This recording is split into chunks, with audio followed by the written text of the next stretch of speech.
আসসালামু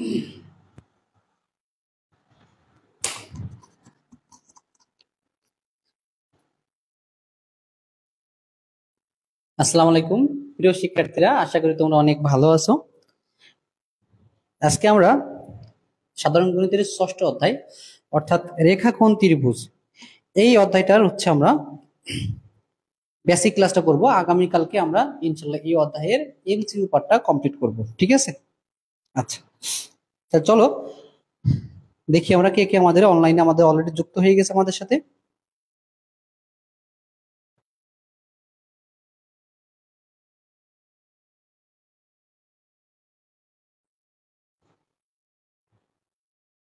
এই তো কায়েস কায়েস আমাদের সাথে যুক্ত হয়েছে।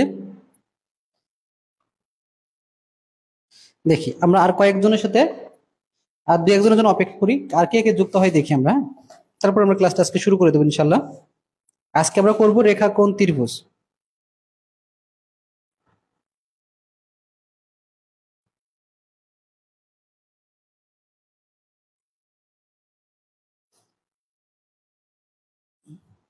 আচ্ছা কায়েস, তুমি আমাকে একটু বলো যে আহ, আমার কথা ক্লিয়ারলি শুনতে পাচ্ছ কিনা এবং সবকিছু ক্লিয়ার দেখতে পাচ্ছ কিনা, আমাকে একটু শিওর করো।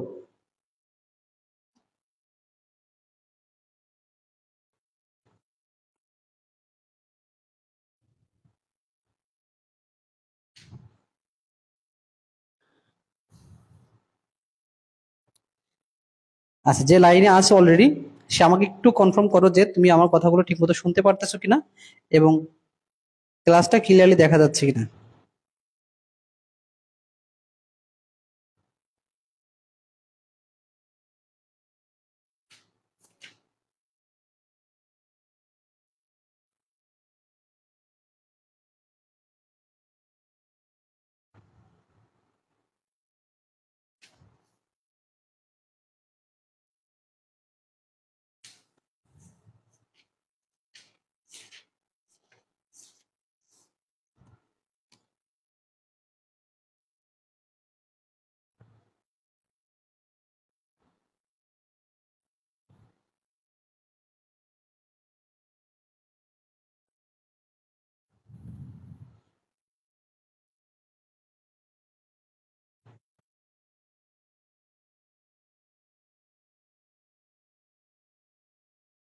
আচ্ছা আমাকে একটু বলো কে কে যুক্ত হয়েছে, আমাকে একটু বলো।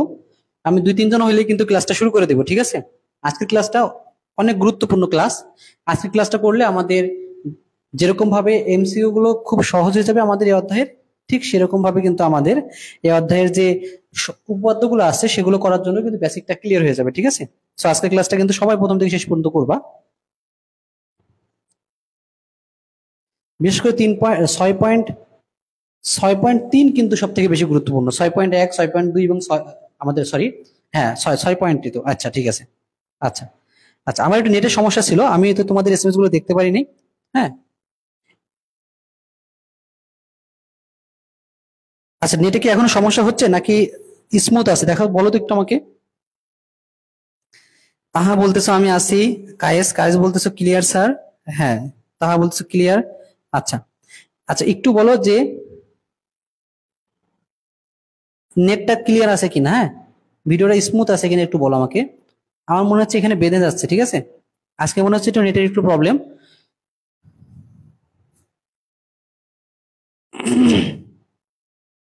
নেটের মনে হচ্ছে, আমার মনে হচ্ছে যে একটু সমস্যা হচ্ছে। তোমরা আমাকে একটু বলো যে নেটে কোনো সমস্যা হচ্ছে কিনা একটু জানাও তো আমাকে।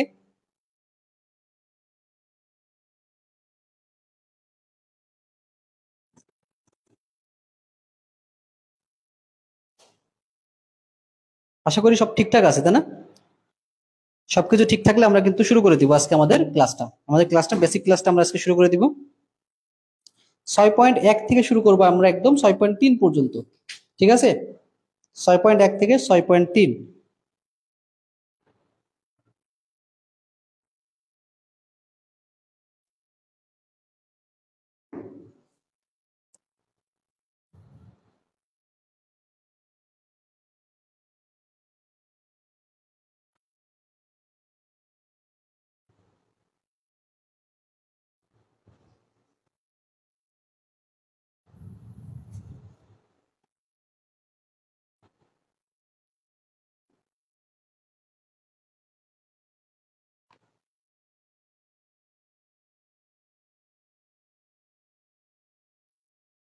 আচ্ছা, নেটে কি খুব সমস্যা হচ্ছে? আমাকে একটু কনফার্ম করো তো, একটু কনফার্ম করো। হ্যাঁ, আমি তো নেটে, কি একটা অবস্থা।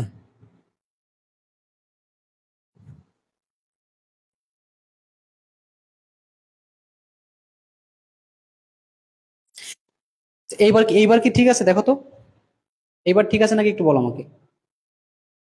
এখন থেকে নেটটা একদম ক্লিয়ার কিনা আমাকে একটু বলো, হলে আমরা একদম সরাসরি শুরু করে দিব।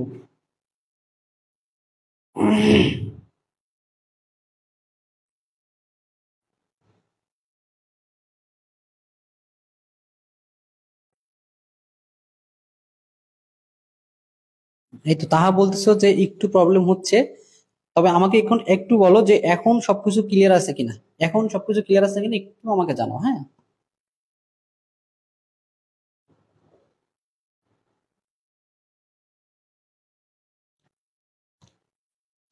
সবকিছু ক্লিয়ার থাকলে একটু ক্লিয়ার লেখো তো। সবকিছু ক্লিয়ার থাকলে একটু ক্লিয়ার লেখো। আর কে কে ক্লাস করতেছো আরেকবার একটু জানাও আমাকে। যারা ক্লাসে উপস্থিত আছো অলরেডি, কায়েস এবং হচ্ছে তাহা, তোমরা কি এখনো আছো কিনা একটু জানাও তো আমাকে। এখানে কমেন্টস আসতে লেট করতেছে কেন জানো।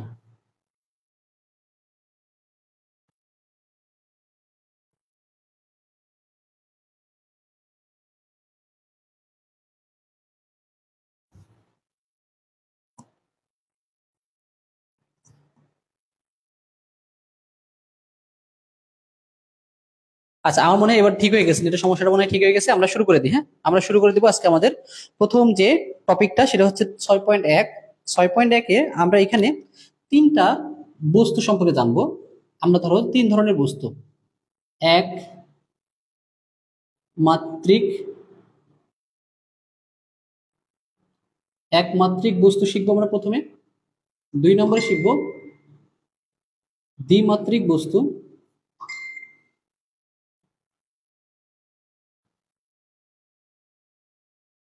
আচ্ছা, দ্বিমাত্রিক বস্তু সম্পর্কে জানবো। আর ত্রিমাত্রিক বস্তু সম্পর্কে জানবো, ত্রিমাত্রিক বস্তু। আর একটা স্পেশাল ব্যাপার শিখবো আমরা, সেটা হচ্ছে আমাদের ধরো এটা শূন্য মাত্রিক বস্তু। শূন্য মাত্রিক বস্তু। তাহলে আজকে আমরা শিখবো কি, শূন্য মাত্রিক বস্তু, একমাত্রিক বস্তু, দ্বিমাত্রিক বস্তু, ত্রিমাত্রিক বস্তু কাকে বলে উদাহরণ সহ। ঠিক আছে, তাহলে চলো প্রথম আমরা জেনে নিই একমাত্রিক বস্তু। এই এক মাত্রিক বস্তু তাদেরকে বলবো যার দৈর্ঘ্য আছে, যার শুধুমাত্র শুধুমাত্র দৈর্ঘ্য আছে, দৈর্ঘ্য, যার শুধুমাত্র দৈর্ঘ্য আছে তাকে একমাত্রিক বস্তু বলে। যার শুধুমাত্র দৈর্ঘ্য আছে তাকে একমাত্রিক বস্তু বলে। যেমন একটি রেখা, সাপোজ এ থেকে বি, একটি রেখা, এর শুধুমাত্র দৈর্ঘ্য আছে। ঠিক আছে, এটা হচ্ছে আমাদের একমাত্রিক বস্তু। তাহলে আমরা দ্বিমাত্রিক বস্তুটা দেখলে আমরা আরো ক্লিয়ার হয়ে যাব যে এই ব্যাপারটা কি বোঝাইতেছে অ্যাকচুয়ালি। দ্বিমাত্রিক বস্তু যার দৈর্ঘ্য ও প্রস্থ আছে তাদেরকে বলবো কি আমরা, যে দ্বিমাত্রিক বস্তু। যেরকম একটা ধরো আয়তক্ষেত্র, যার দৈর্ঘ্য আছে এবং প্রস্থ আছে। ঠিক আছে, এটা হচ্ছে আমাদের দ্বিমাত্রিক বস্তু। আশা করি আমরা ক্লিয়ার। ধরো সাপোজ আমরা একটা সুতাকে যদি চিন্তা করি, এটা চিকন তার, হ্যাঁ, এটাকে আমরা একমাত্রিক বস্তু বলতে পারি। আর ধরো সাপোজ আমাদের একটা বইয়ের একটা পৃষ্ঠা এতটা চিকন, ধরো সাপোজ ওটার উচ্চতাকে আমরা মানে নগণ্য, এতটাই নগণ্য যেটাকে আমরা নাই ধরতে পারি। তাহলে একটা বইয়ের পৃষ্ঠা, বইয়ের পৃষ্ঠাটাকে বলবো আমরা দ্বিমাত্রিক বস্তু, যার দৈর্ঘ্য আছে আর প্রস্থ আছে। এবার ত্রিমাত্রিক বস্তুর কথা যদি বলি আমরা, ত্রিমাত্রিক তাহলে যার এই দৈর্ঘ্য, প্রস্থ, উচ্চতা, এই তিনটাই আছে। ঠিক আছে, এই তিনটাই আছে, তাদেরকে বলবো আমরা ত্রিমাত্রিক বস্তু। যেরকম ধরো সাপোজ আমাদের একটা ইটের কথা চিন্তা করি, একটা ইট। ঠিক আছে, ইট, যার দৈর্ঘ্য প্রস্থ কি আছে, উচ্চতা আছে। এই দৈর্ঘ্য, এই প্রস্থ এবং উচ্চতা। যদিও এখান থেকে ঠিক কিন্তু বিষয়টা আসে না, তারপর আমি এই বিষয়গুলো একটু বেসিক ব্যাপার, এগুলো কিন্তু আমাদের যখন আমরা ওই যে ঘন জ্যামিতি করব, ঠিক আছে, কিংবা আমাদের 16.4 করব পরিমিতির, তখন কিন্তু এই বেসিক গুলো লাগে আমাদের। তাহলে দৈর্ঘ্য প্রস্থ উচ্চতা থাকলে সেটাকে ত্রিমাত্রিক বস্তু বলবো। যেরকম আমরা আমরা যত কিছু আশেপাশে দেখতে পাই মোটামুটি বেশিরভাগই ক্ষেত্রে কি এগুলো হচ্ছে ত্রিমাত্রিক বস্তু, যেটা দৈর্ঘ্য প্রস্থ উচ্চতা আছে। আর আমি যেটা বললাম আর কি, যে একটা বইয়ের পৃষ্ঠার কথা চিন্তা করো, একদম বইয়ের একটা চিকন একটা পৃষ্ঠা, এই পৃষ্ঠাটাকে যে ফ্ল্যাট করে দাও, তাহলে এই যে কাগজটা সেটা হবে কি আমাদের দ্বিমাত্রিক বস্তু। ধরো এই বোর্ড, এই বোর্ডের কি আছে, দৈর্ঘ্য আছে প্রস্থ আছে, ঠিক আছে। ঠিক আছে, আর মনে করো সাপোজ একটা বই, পুরো একটা বই কিন্তু আমার আবার ত্রিমাত্রিক বস্তু, কারণ দৈর্ঘ্য আছে প্রস্থ আছে এবং কিন্তু বইটা কিন্তু একটু উঁচু আছে, তাই না, উচ্চতাও আছে, কিন্তু একটা পৃষ্ঠা যদি বলি তাহলে এটা দ্বিমাত্রিক বস্তু। আর জাস্ট একটা দাগ, একটা রেখা, একটা সুতা ধরো, এটা হচ্ছে কি একমাত্রিক বস্তু, যার দৈর্ঘ্য আছে প্রস্থও নাই উচ্চতাও নাই। আশা করি আমরা এইটুকু ক্লিয়ার, এইটুকু আশা করি আমরা ক্লিয়ার হতে পারছি। এখন এই যে একমাত্রিক বস্তু, দ্বিমাত্রিক বস্তু এবং ত্রিমাত্রিক বস্তু সম্পর্কে জানলাম। এখন পরীক্ষায় আসে আমাদের এমসিকিউ তো মাঝে মাঝে শূন্য মাত্রিক বস্তু কি, ঠিক আছে। তো এই যেটা বিন্দু, এই যেটা কি একটা বিন্দু, এই যে বিন্দু, এই বিন্দু হচ্ছে আমাদের শূন্য মাত্রিক বস্তু। তাহলে বিন্দুর সংজ্ঞাটা কি জানো, যার দৈর্ঘ্য নাই, যার প্রস্থ নাই, যার উচ্চতা নাই, দৈর্ঘ্য প্রস্থ উচ্চতা কোনোটাই নাই, শুধু তার একটা অবস্থান আছে, এটাকে বলবো আমরা বিন্দু। তাহলে এটার ক্ষেত্রে কি, এই দৈর্ঘ্য প্রস্থ উচ্চতা কিছুই নাই, কিছুই নাই, তারা হচ্ছে কি বিন্দু। যার দৈর্ঘ্য প্রস্থ উচ্চতা নাই সে কি বিন্দু। আর বিন্দুর মাত্রা, যেহেতু দৈর্ঘ্য একটা মাত্রা, প্রস্থ একটা মাত্রা এবং উচ্চতা একটা মাত্রা, এই তিনটা মাত্রার একটা মাত্রাও নাই, এই জন্য এটাকে বলতেছি আমরা শূন্য মাত্রা। একমাত্রিক হচ্ছে দৈর্ঘ্য আছে, দ্বিমাত্রিক দৈর্ঘ্য প্রস্থ আছে এবং ত্রিমাত্রিক দৈর্ঘ্য প্রস্থ উচ্চতা আছে। একমাত্রিক উদাহরণ হচ্ছে একটা রেখা, দ্বিমাত্রিক বস্তুর উদাহরণ হচ্ছে কি আমাদের একটা আয়তক্ষেত্র, আর ত্রিমাত্রিক বস্তুর উদাহরণ হচ্ছে কি একটা আয়তাকার ঘনবস্তু বা ঘনক বা সিলিন্ডার বা কোনক, ঠিক আছে, বা পিরামিড, এগুলো হচ্ছে ঘনবস্তুর উদাহরণ। আশা করি আমরা ক্লিয়ার। আচ্ছা ক্লিয়ার। আচ্ছা, এই তো লাবিব শারিয়ার ক্লাস করতেছো, কায়েস ক্লাস করতেছো এবং তাহা ক্লাস করতেছো। তোমরা কিন্তু ক্লাসটা প্রথম থেকে শেষ পর্যন্ত করবা। আজকে কিন্তু আমরা এখান থেকে বেসিক অনেক কিছু শিখতে পারবো, যেগুলো আমাদের এই অধ্যায়ের আমাদের উপপাদ্য মনে রাখার জন্য, সহজে মনে রাখার জন্য, মুখস্থ না করে মনে রাখার জন্য, বুঝে বুঝে পড়ার জন্য আমাদের এই বেসিক গুলো কিন্তু অনেক কাজে লাগবে। তাহলে আমরা এই যে একমাত্রিক, দ্বিমাত্রিক, ত্রিমাত্রিক এবং তার সাথে সাথে আমরা শূন্য মাত্রিক বস্তু সম্পর্কে কিন্তু ধারণা নিয়ে নিলাম, ঠিক আছে। তো এখান থেকে এমসিকিউ আসলে হয়তো আমাদের শূন্য মাত্রিকের ব্যাপারটা আসতে পারে। বলছে নিচের কোনটিতে শূন্য মাত্রার সত্তা বলে গণ্য করা হয়, রেখা, তল, কোণ, বিন্দু। তাহলে বিন্দু হচ্ছে আমাদের শূন্য মাত্রা, ঠিক আছে। এটা কিন্তু আসছে কত, বরিশাল বোর্ড 2024 সালে আসছে এমসিকিউটা, ঠিক আছে। আচ্ছা, এরপরে আমাদের এই অধ্যায় থেকে আমাদের ইউক্লিডের স্বীকার্য আছে, ইউক্লিডের স্বীকার্য। তো ইনি বলছে ইউক্লিড প্রদত্ত 5টি স্বীকার্য, মানে ইউক্লিডের তাহলে স্বীকার্য আছে কয়টা বলতো, 5টা। এটা কিন্তু এমসিকিউ যদি আসে, কখনো আসতে পারে যে ইউক্লিডের স্বীকার্য কয়টি, 5টি। কি কি আমাদের জানা দরকার নেই, এগুলো কখনো আসবে না আমাদের, যেগুলো লাগবে না সেগুলো আমরা করবো না, ঠিক আছে। আচ্ছা, এরপরে গাণিতিক উক্তির প্রমাণ কত প্রকার, কতভাবে আমরা কোনো একটা গাণিতিক উক্তিকে প্রমাণ করতে পারি। এটা হচ্ছে তিন ভাবে। কয়টা পদ্ধতিতে গাণিতিক উক্তিকে প্রমাণ করা যায়, 3টা পদ্ধতিতে। একটা হচ্ছে কি আরোহ, একটা হচ্ছে অবরোহ, আর একটা হচ্ছে কি বিরোধ। একটা হচ্ছে আরোহ, 3টা পদ্ধতি, আছে আরোহ, আরোহ পদ্ধতি, আর একটা হচ্ছে অবরোহ। এগুলো কিন্তু আমরা কখনোই কিন্তু ইউজ করি না, এগুলো বিষয়টা ইউজ করা হয় না। এটা হচ্ছে কি আমাদের বিরোধ পদ্ধতি। তাহলে যে কোনো গাণিতিক উক্তি প্রমাণের পদ্ধতি কয়টা, 3টা। এটা আরোহ, একটা অবরোহ, আর এটা হচ্ছে কি বিরোধ পদ্ধতি। এগুলো কিন্তু আমাদের এমসিকিউ তে আসতে পারে, যে কোনো একটা গাণিতিক উক্তিকে প্রমাণ করতে কয়টা পদ্ধতি ব্যবহার করা হয়, 3টা। কি কি সেটা নাও আসতে পারে। আচ্ছা, এরপরে জ্যামিতিক প্রমাণ, এটা গেল গাণিতিক। এটা ছিল কি আমাদের গাণিতিক উক্তির প্রমাণ করতে লাগে, প্রমাণ করতে 3টা পদ্ধতি ব্যবহার করা হয়, যেটা বললাম। একটা হচ্ছে আরোহ, আর অবরোহ, আর একটা হচ্ছে কি বললাম, বিরোধ পদ্ধতি। আর এই যে এটা গাণিতিক। আর জ্যামিতিক প্রমাণ মানে একটা জ্যামিতিক উক্তি প্রমাণ করতে প্রমাণের ধাপ, ধাপ হচ্ছে কয়টা বলো তোমাদের, 4 কি চারটা ধাপ আছে, কয়টা ধাপ আছে? চারটা। প্রথমটা হচ্ছে কি আমাদের বিশেষ নির্বাচন, বিশেষ নির্বাচন। 2 নম্বর হচ্ছে আমাদের চিত্র। আচ্ছা, প্রথমটা হচ্ছে আমাদের মনে হয় সাধারণ নির্বাচন, আমাদের এইটা হচ্ছে সাধারণ নির্বাচন, এইটা হচ্ছে আমাদের সাধারণ নির্বাচন। আর দ্বিতীয়টা আছে চিত্র ও বিশেষ নির্বাচন। নির্বাচন তো নির্বাচন, যাই হোক না কেন, এটা দিলেই হলো। আর 3 নম্বর ধাপটা হচ্ছে আমাদের অঙ্কনের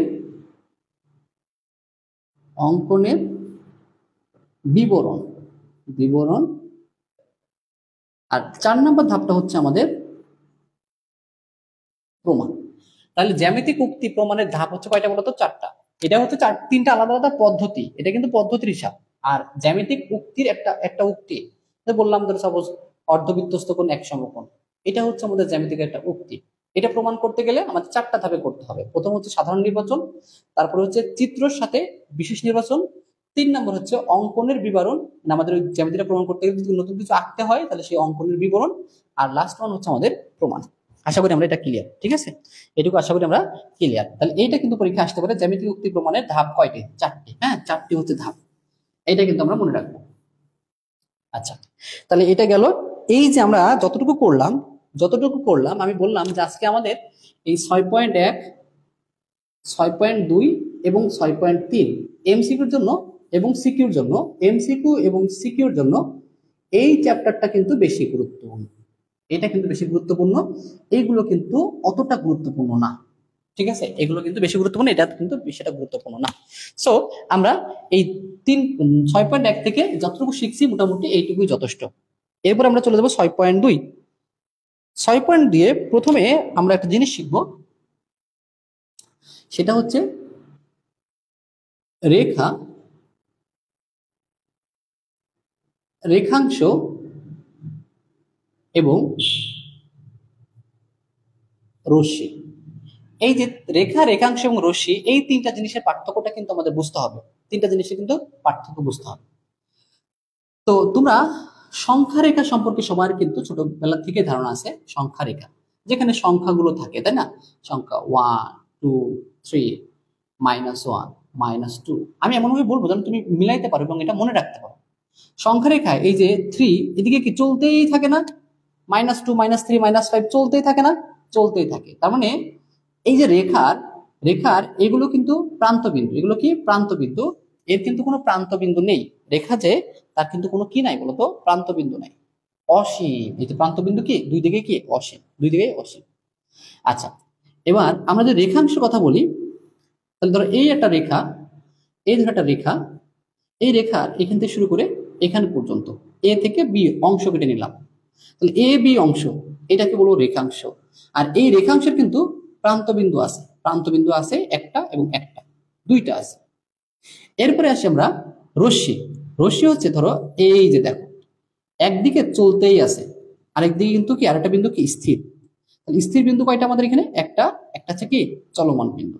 তাহলে আমরা এইবার এই 3টা জিনিসকে আমরা যদি একত্রে একটু একটু ছক করে যদি এটাকে আমরা বোঝার চেষ্টা করি একত্রে, যে আমাদের এইটা হচ্ছে আমাদের স্থির বিন্দু, স্থির প্রান্ত বিন্দু, চলমান প্রান্ত বিন্দু। হ্যাঁ, স্থির প্রান্ত বিন্দু আর চলমান প্রান্ত। আর এগুলো কি সেগুলো আমরা জাস্ট এখানে থাকবে। এবার দেখো, তাহলে আমাদের 3টা জিনিস, একটা হচ্ছে প্রথমে আমরা ধরো সাপোজ নিই হচ্ছে রেখা নিই, তারপর আমরা রশ্মি নিই, আর লাস্ট ওয়ান আমরা নেব হচ্ছে রেখাংশ। রেখাংশ, রেখার স্থির বিন্দু নেই, এর কোনো স্থির বিন্দু নেই। চলমান বিন্দু দুইটি, দুইটাই হচ্ছে কি চলমান বিন্দু। দেখো, এটাও চলমান বিন্দু, এটাও চলমান বিন্দু, দুইটাই চলমান বিন্দু, ঠিক আছে? আর এই যে এইটা হচ্ছে আমাদের রেখাংশ, এটা হচ্ছে কি আমাদের রেখাংশ, দুইটাই কি স্থির বিন্দু, এটা হচ্ছে আমাদের রশ্মি। তা তা রশ্মি হচ্ছে স্থির বিন্দু একটি, আর চলমান বিন্দু হচ্ছে আমাদের কয়টি? একটি। আচ্ছা, এরপরে আমাদের রেখাংশ, রেখাংশ কি? স্থির বিন্দু দুইটি, দুইটি, আর চলমান বিন্দু কত? নেই। আশা করি আমরা এটুকু বুঝতে পারছি, আশা করি এটুকু আমরা ক্লিয়ার। আচ্ছা, আমাকে বলো তোমরা কে ক্লাস করতেছো? সত্যি বলতে আমি কিন্তু বুঝতে পারতেছি না কে কে ক্লাস করতেছো। যে যে ক্লাস করতেছো একটু আমাকে জানাও যে কে কে ক্লাস করতেছো। যারা যারা ক্লাস করতেছো একটু লেখো আমি লিখে কমেন্ট করো, ঠিক আছে? আমি একটু তোমরা যে ক্লাসে আসো এটা যদি আমি দেখতে পারি বা বুঝতে পারি তাহলে কিন্তু ক্লাসটা নিতে আমার ভালো লাগে, ঠিক আছে? এবং আমি তখন কিন্তু তোমাদের জিজ্ঞাসা করতে পারবো তোমরা এই জিনিসটা বুঝতেছো কিনা, এবং তোমরা না বুঝলে সেটা কিন্তু আমি সুন্দর করে বুঝতে চেষ্টা করতে পারবো, ঠিক আছে? তো একটু আমাকে বলো কে কে আসো, যারা যারা আসো শেষে আমি লেখো, একটু কমেন্টে আমাকে আমি লিখে জানাও।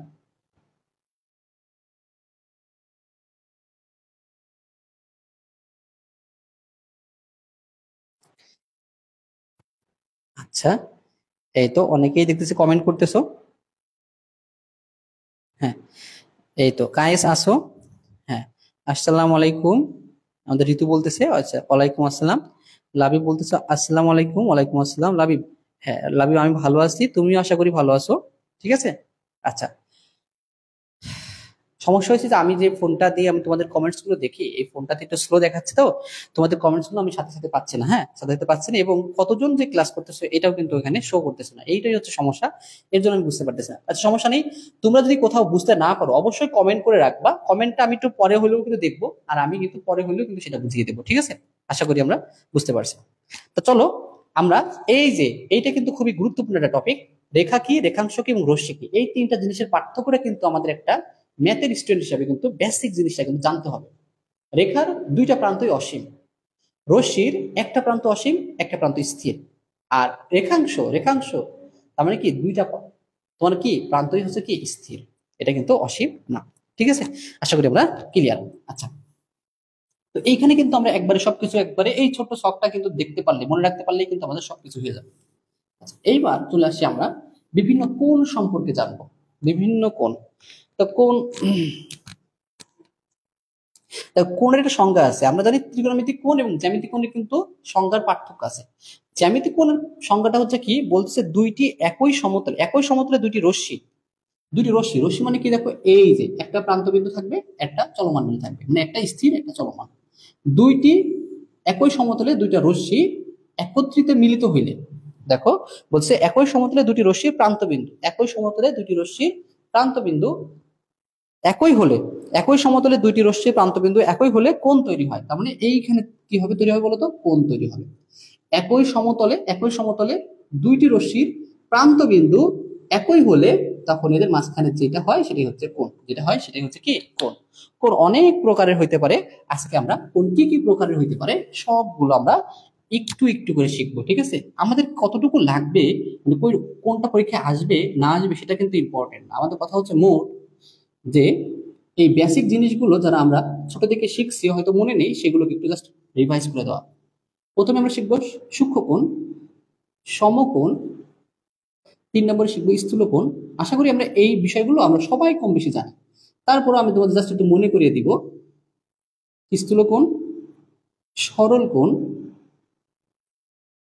সরল কোণ, তারপরে শিখবো আমরা হচ্ছে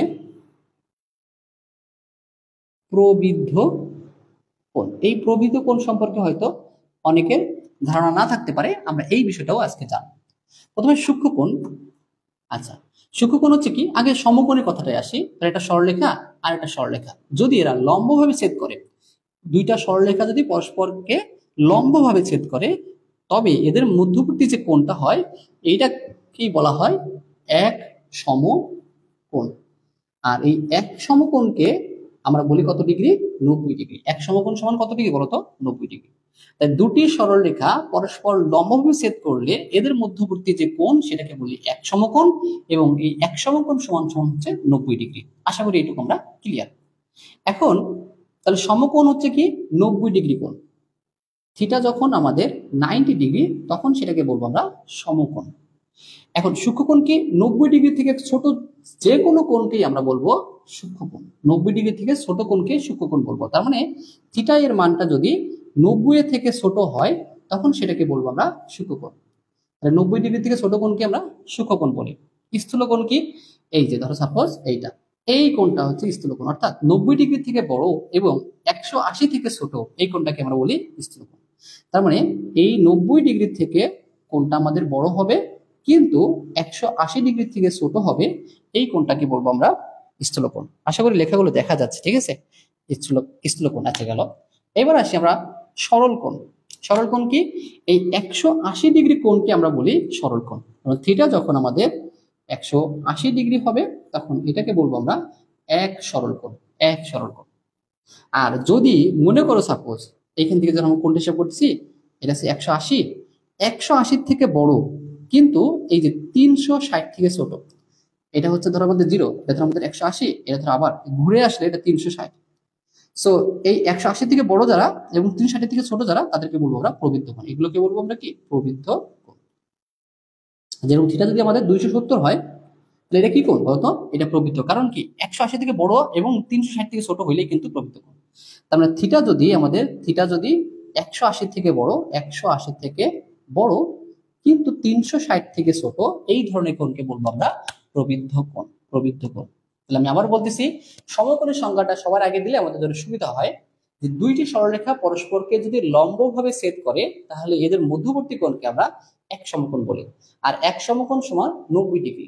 90 ডিগ্রি থেকে ছোট কোণকে আমরা সূক্ষ্মকোণ বলবো, 90 ডিগ্রি থেকে বড় কোণকে আমরা স্থূলকোণ বলবো, 180 ডিগ্রিকে বলবো আমরা সরল কোণ বা এক সরল কোণ, আর 180 থেকে বড় আর 260 থেকে ছোট এই ধরনের কোণকে বলবো আমরা প্রবৃদ্ধ কোণ। আশা করি আমরা এটুকু ক্লিয়ার, আশা করি এটুকু আমরা সবাই ক্লিয়ার হতে পারছি। আচ্ছা, এই তো গেল আমাদের কিছু নির্দিষ্ট মান, মানে আমাদের কোণের এইরকম কিছু কোণের সংজ্ঞা। এরপরে আমরা শিখবো হচ্ছে আরো কিছু কোণের সম্পর্কে জানবো, ঠিক আছে? যেরকম আমাদের শিখবো ধরো বিপ্রতীপ কোণ, বিপ্রতীপ কোণ। আমরা শিখবো হচ্ছে পূরক কোণ, পূরক কোণ। জ্যামিতির যে বেসিক ব্যাপারগুলো আজকে কিন্তু আমরা শিখে নেব ইনশাআল্লাহ আস্তে আস্তে। তারপরে আমরা শিখবো হচ্ছে পূরক কোণের পরে শিখবো হচ্ছে সম্পূরক কোণ, সম্পূরক কোণ। তারপরে আজকে আমরা শিখবো একান্তর কোণ, একান্তর কোণ শিখবো। আমরা শিখবো হচ্ছে অনুরূপ কোণ, অনুরূপ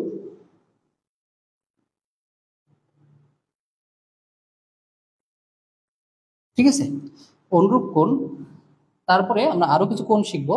সো এটা দেখা যাবে কিনা, আর মনে হয় দেখা যাবে না নিচে লিখলে, তাহলে আমি এখানেও লিখি, সমস্যা নেই।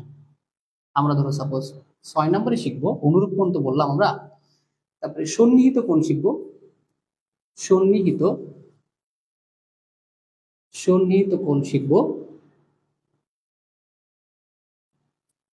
তারপরে শিখবো হচ্ছে আমরা একান্তর কোণ, অনুরূপ কোণ, সন্নিহিত কোণ। তারপরে আচ্ছা এইগুলো লাগবে আমাদের অন্তস্থ কোণ,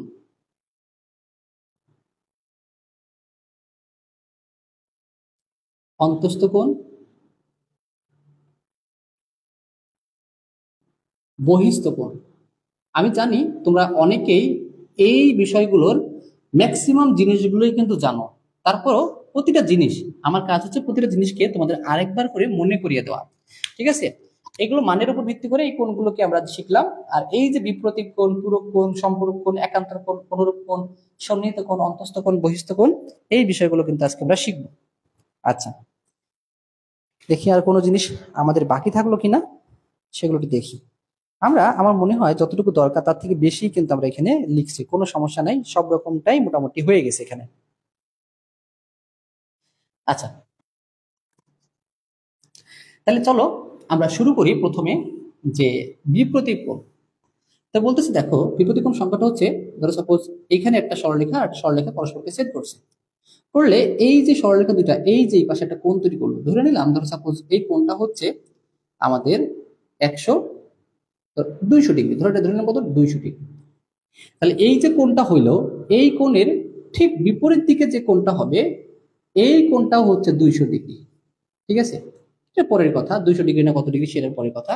কিন্তু এই যে কোণ, এই কোণের বিপরীত দিকে যে কোণটা হইলো, সেই কোণটাকে বলবো এই কোণের বিপ্রতীপ কোণ। তার মানে এই কোণটা হচ্ছে এই কোণের বিপরীত, আবার এই কোণটা হচ্ছে কি এই কোণের বিপরীত। তার মানে কি, এই ধরো এটা এক্স, এটা ধরো ওয়াই, তাহলে এক্স ওয়াই এর বিপরীত, ওয়াই এক্স এর বিপরীত। কারণ কি, এইটার ঠিক উল্টা দিকে হচ্ছে আমাদের এইটা। আশা করি আমরা এটুকু বুঝতে পারছি যে বিপরীত কোণটা কি। আর সবচেয়ে বড় কথা হচ্ছে কি, বিপরীত কোণগুলো পরস্পর সবসময় সমান হয়। বিপরীত কোণ মানে কি, পরস্পর সমান। বিপরীত কোণ পরস্পর সমান হবে। তাহলে বিপরীত কোণের ব্যাপারটা কি, যে কোন একটা কোণের ঠিক বিপরীত দিকে যে কোণটা উৎপন্ন হবে, মানে দুইটা সরলরেখা অবশ্যই কিন্তু পরস্পরকে ছেদ করতে হবে, এরকম ছেদ করতে হবে, তখন এই পাশের কোণটা এই পাশের কোণের বিপরীত কোণ হবে। এটা নিয়ে আমরা বেশি সময় দিব না, এটা আমরা সবাই কম বেশি ভালোভাবে বুঝি। আচ্ছা, এবার পূরক কোণ। ধরো সাপোজ আমাদের কাছে একটা সমকোণী ত্রিভুজ দেওয়া আছে, যার এই কোণটা হচ্ছে 90 ডিগ্রি। আচ্ছা, 90 ডিগ্রি, একটা জিনিস খেয়াল করো, আমি একটু বলে রাখি, এই যখনই 90 ডিগ্রি কোণ হবে তখন সেই কোণটাকে আমরা সবসময় এইভাবে প্রকাশ করব। আর 90 ডিগ্রি ব্যতীত যে কোনো কোণকে আমরা ধরো সাপোজ 90 ডিগ্রি ব্যতীত যে কোনো কোণকে আমরা এরকম এরকম বাঁকানো বাঁকানো চিহ্ন দিয়ে প্রকাশ করব। আর 90 ডিগ্রি হলে আমরা এরকম ভাবে একটা লম্ব দিয়ে বোঝানোর চেষ্টা করবো। লম্ব মানেই কি, এখানে 90 ডিগ্রি। কারণ কোন একটা ত্রিভুজে যদি দেখতে অন্যরকমই হোক, কিন্তু এরকম একটা চিহ্ন দেওয়া আছে, তাহলে বুঝবে কি এটা অবশ্যই কি 90 ডিগ্রি। তা আমরা জানি ত্রিভুজের তিন কোণের সমষ্টি কত ডিগ্রি বলতো, 180 ডিগ্রি। তো এ যদি একলা 90 ডিগ্রি হয়, তাহলে অবশ্যই এটা ধরো সাপোজ এক্স এবং এটা ধরো হচ্ছে ওয়াই, বাকি দুইটা হচ্ছে এক্স আর ওয়াই। তাহলে কি এই দুইটা যোগফল কত হবে, 90 ডিগ্রি হবে। মানে এক্স প্লাস ওয়াই হবে কি 90 ডিগ্রি হবে। আর এই একাই 90 ডিগ্রি, তাহলে এই 90 আর 90 কত, 180। অর্থাৎ এই যে ধরো সাপোজ এইটা হচ্ছে 30, এটা কত হবে বলতো, 60 হবে। কারণ 30 60, 90, 90 আর 90 কত, 180। তার মধ্যে পুরো কোণের সংজ্ঞাটা হচ্ছে কি, দুটি কোণের যোগফল যদি 90 ডিগ্রি হয়, দুইটা কোণের যোগফল যদি 90 ডিগ্রি হয়, তাহলে তবে একটি কোণ আরেকটি কোণের পূরক কোণ। একটি কোণ আরেকটি কোণের কি, পূরক কোণ। তার মানে 30 ডিগ্রি হচ্ছে 60 ডিগ্রি পূরক কোণ, আবার 60 ডিগ্রি হচ্ছে 30 ডিগ্রি পূরক কোণ। যদি বলা হয় 2 ডিগ্রির পূরক কোণ কত, তার মানে কি 2 এর সাথে কত যোগ করলে 90 হবে, 2 এর সাথে যোগ করতে হবে কত বলতো, 88। তাহলে এই 88 ডিগ্রি আর 88 ডিগ্রি হলো কি 2 ডিগ্রির পূরক কোণ। আশা করি আমরা বুঝতে পারছি যে পূরক কোণটা কি, দুইটা কোণের যোগফল কত হতে হবে, 90 ডিগ্রি হতে হবে। তাহলে 10 ডিগ্রি পূরক কোণ কত, আমাদের 80 ডিগ্রি। আমাদের 5 ডিগ্রি পূরক কোণ কত, 85 ডিগ্রি। আমাদের 45 ডিগ্রি পূরক কোণ কত বলতো, 45 ডিগ্রি। আশা করি আমরা এটুকু বুঝতে পারছি। এখানে কিন্তু একটা এমসিকিউ আসে যে সমকোণী ত্রিভুজের সমকোণ ব্যতীত বাকি দুইটা কোণ পরস্পরের পূরক কোণ, বাকি দুইটা কোণ একে অপরের পূরক কোণ। ঠিক আছে, আশা করি আমরা এটা ক্লিয়ার। সমকোণী ত্রিভুজের সমকোণ ব্যতীত বাকি যে দুইটা কোণ আছে, ওই দুইটা কোণ একে অপরের পূরক কোণ। আশা করি এটুকু আমরা ক্লিয়ার হতে পারছি। আচ্ছা, তাহলে পূরক কোণের ব্যাপারটা হচ্ছে কি, দুইটা কোণের যোগফল 90 ডিগ্রি হইলে পূরক কোণ বলবো। দুইটা কোণ ধরো সাপোজ এক্স প্লাস ওয়াই, এদের যোগফল 90 হলে একে অপরের পূরক কোণ। আর সম্পূরক কোণের ব্যাপারটা হচ্ছে কি, ধরো সাপোজ এই কোণটা হচ্ছে আমাদের 60 ডিগ্রি, তাহলে এই কোণটা অবশ্যই কত হবে, কারণ আমরা জানি পুরোটা হচ্ছে 180, তাহলে এটা হচ্ছে কত, 120 ডিগ্রি। তো দুইটা কোণের যোগফল কত, আমাদের 180। তো দুটি কোণের যোগফল যদি আমাদের 180 ডিগ্রি হয়, তবে একটি কোণকে আরেকটি কোণের সম্পূরক কোণ বলবো। তাহলে 60 ডিগ্রির সম্পূরক কোণ কত, 120। আশা করি আমরা ক্লিয়ার। তাহলে দুইটা কোণের যোগফল কত হতে হবে, 180 ডিগ্রি হতে হবে। তাহলে একে অপরের আমাদের কি বলবো, সম্পূরক কোণ। তার মানে যদি বলা হয় 80 ডিগ্রির সম্পূরক কোণ কত, 100 ডিগ্রি। যদি বলা হয় যে 90 ডিগ্রির সম্পূরক কোণ কত, 90 ডিগ্রি। আশা করি আমরা এটুকু ক্লিয়ার, আমরা আশা করি এইটুকু ক্লিয়ার হয়েছে। ঠিক আছে, তাহলে সম্পূরক কোণের ক্ষেত্রে দুইটা কোণের যোগফল কত হতে হবে বলতো, 180 হতে হবে। আচ্ছা, এবার আসি একান্তর কোণ এবং অনুরূপ কোণ। এইগুলো একটু পরে আসি, আগে আমরা এই দুইটাকে একটু কথা বলি। সন্নিহিত কোণ, অন্তস্থ কোণ আর বহিস্থ কোণ। সন্নিহিত কোণের ব্যাপারটা কি, মনে করো সাপোজ এখানে এই যে একটা সরল রেখা ছিল, আর এইখানে ধর একটা কোণ দিলাম, এইখানে দাগ দিলাম, দাগের এই পাশে একটা কোণ তৈরি হয়েছে, সিমিলারলি কি একদম এই পাশে একটা কোণ তৈরি হয়েছে।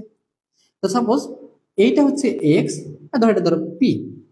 তাহলে এক্স আর পি যেহেতু, দেখো ভালো করে খেয়াল করো, এই দুইটা কোণেরই কিন্তু এই বাহুটা কিন্তু সাধারণ।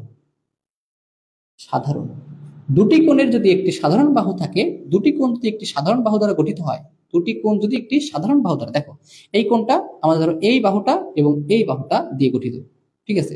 আবার ধরো এটা দিলাম ও, দিলাম এটা ধরো ও, ও, ও এ আর ও বি, আর এটা ও ধরো, ও ধরো সি দিলাম। তাহলে দেখো এই যে এক্স কোণটা কি, ও এ আর ও বি দিয়ে গঠিত, পি কোণটা কি, ও বি এবং ও সি দিয়ে গঠিত। তাহলে এই দুইটা কোণই কি, এই যে ও বি দ্বারা গঠিত, ঠিক আছে। যদি দুটি কোণ একটি সাধারণ বাহু দ্বারা গঠিত হয়, তখন এই ধরনের কোণ দুইটিকে আমরা বলবো পরস্পরের সন্নিহিত কোণ। মানে এই পাশে সন্নিহিত মানে সাথের কোণ, এই কোণের সাথে কোণটা কোনটা, এটা সতেরো। তাহলে এক্স কোণের সন্নিহিত কোণ পি, পি কোণের সন্নিহিত কোণ কত, এক্স। তাহলে সন্নিহিত কোণের ব্যাপারটা আশা করি আমরা বুঝতে পারছি। ধরো সাপোজ আমাদের কাছে এরকম একটা কোণ দেওয়া আছে, এরকম একটা কোণ দেওয়া আছে, তাহলে এই কোণটা হচ্ছে এই কোণের সন্নিহিত কোণ, এই দুটো কোণ পরস্পর কি সন্নিহিত কোণ, কারণ এদের এই যে একটা সাধারণ বাহু আছে। তাহলে সাধারণ বাহু থাকলে একে অপরের কি হবে বলতো, সন্নিহিত কোণ হবে। ক্লিয়ার? এইবার ধরো সাপোজ আমরা শিখবো অন্তস্থ কোণ এবং বহিস্থ কোণ। যদিও এটা ত্রিভুজের কনসেপ্টে যাবো যখন, তখন আমাদের লাগবে এই ত্রিভুজ ধরো এ বি সি। তো এই যে ভিতরের দিকে যে কোণটা, এটাকে বলবো আমরা অন্তস্থ কোণ। এটা হচ্ছে আমাদের অন্তস্থ কোণ, এইটা হচ্ছে অন্তস্থ কোণ। তাহলে বহিস্থ কোণ কোনটা?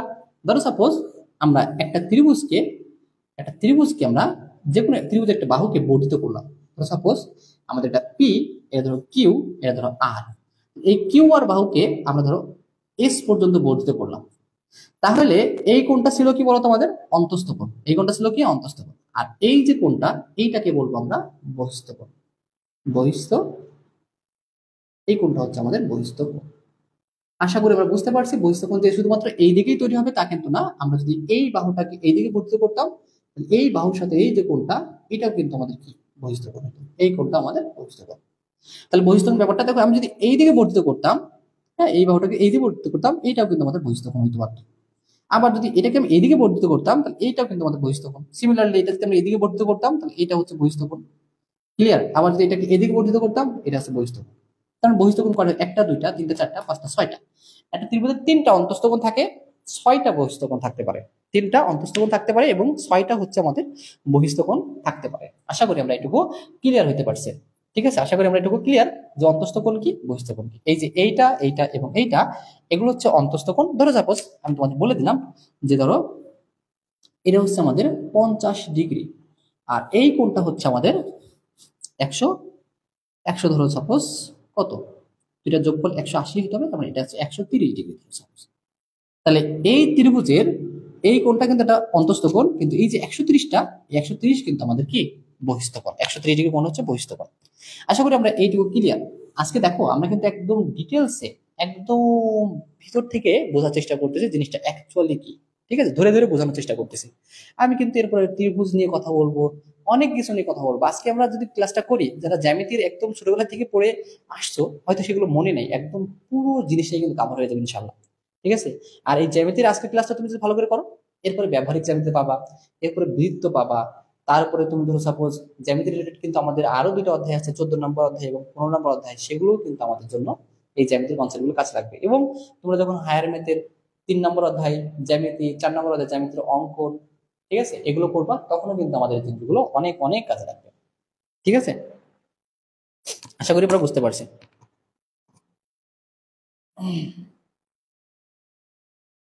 আচ্ছা, একটু লাইনে থাকো, 1 মিনিট লাইনে থাকো, আমাকে 1 মিনিট সময় দাও, আর আমাকে বলো যে কে কে ক্লাসটা করতেছো। যারা যারা ক্লাসটা করতেছো তারা একটু আমাকে কমেন্টে আমি লেখো, হ্যাঁ একটু কমেন্টে আমি লেখো।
আচ্ছা দেখো তো, আজকে আমরা যতটুকু করছি এতটুকু সবাই বুঝতে পারছে কিনা একটু আমাকে জানো।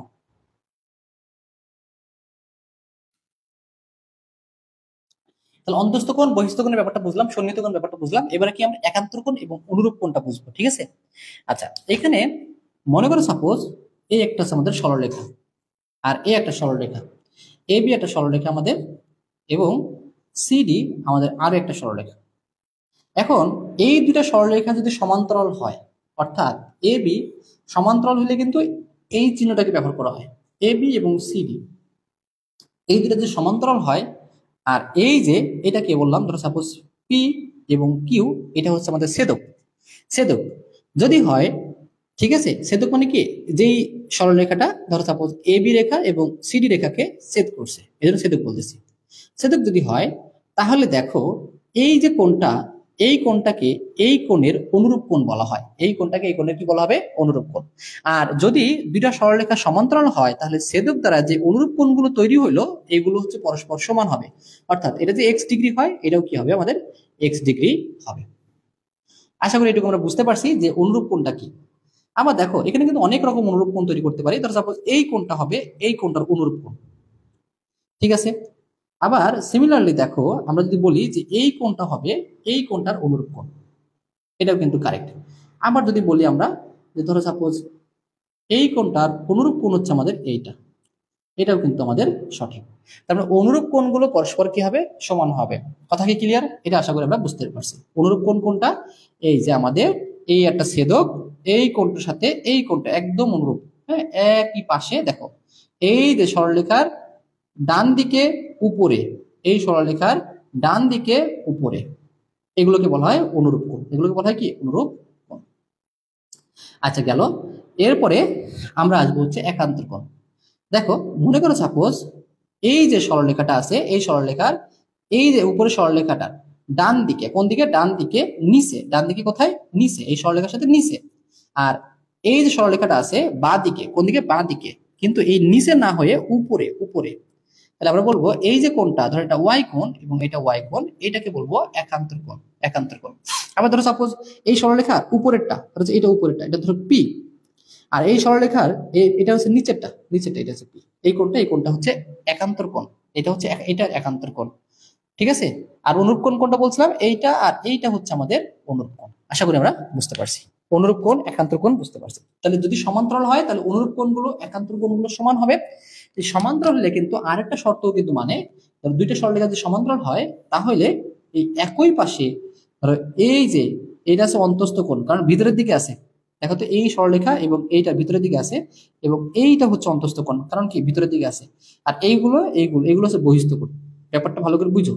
এটা ধরো সাপোজ এক্স এবং এটা ধরো ওয়াই, তা বলতেছে যদি এ বি, ধরো এটা এ, এটা ধরো বি, সি ডি, আর ধরো পি কিউ, এ বি এবং সিডি যদি সমান্তরাল হয়, এ বি সমান্তরাল সিডি, এবং পি কিউ যদি ছেদক হয়, পি কিউ যদি ছেদক হয়, তাহলে এই ছেদকের ছেদকের একই পাশে মানে ডান পাশে একই পাশের অন্তস্থ কোণদ্বয়ের যোগফল, এই অন্তস্থ কোণদ্বয়ের যোগফল হচ্ছে দুই সমকোণ বা 180 ডিগ্রি হবে, 180 ডিগ্রি হবেই হবে। আবার সিমিলারলি ধরো একই পাশে বলতে ধরো এই দিক ডান দিকে নিলাম, যদি বাঁ দিকে নিতাম তাহলেও কিন্তু হইতো। ধরো সাপোজ এটা দিলাম এ এবং এটা দিলাম বি, তাহলে এই এ প্লাস বি এই দুটো যোগফল কত হয় বলতো, 180 ডিগ্রি হবে।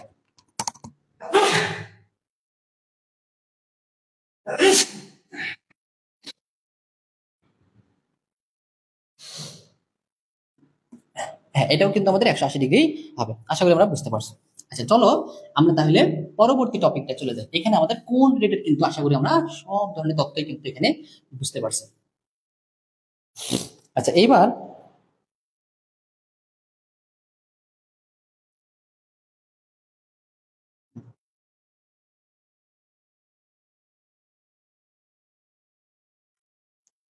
এবার আসি আমরা ত্রিভুজ। তো ত্রিভুজের প্রকারভেদ যদি যাই আমরা, ত্রিভুজ হচ্ছে আমাদের তিন প্রকার। একটা হচ্ছে কোণ ভেদে ত্রিভুজ হচ্ছে তিন প্রকার। কোণ ভেদে ত্রিভুজ এটা হচ্ছে কি, এটা হচ্ছে সমকোণী, সমকোণী, একটা হচ্ছে সূক্ষ্মকোণী, সূক্ষ্মকোণী, এটা হচ্ছে কত আমাদের স্থূলকোণী, স্থূলকোণী। আর বাহু ভেদে আমাদের ত্রিভুজ হচ্ছে কয় প্রকার বলতো, তিন প্রকার। একটা হচ্ছে আমাদের সমবাহু, একটা হচ্ছে আমাদের সমদ্বিবাহু। এগুলো একটু দ্রুত যাবো, আমরা এগুলো সবাই জানি। 3 নম্বরটা হচ্ছে আমাদের বিষমবাহু, বিষম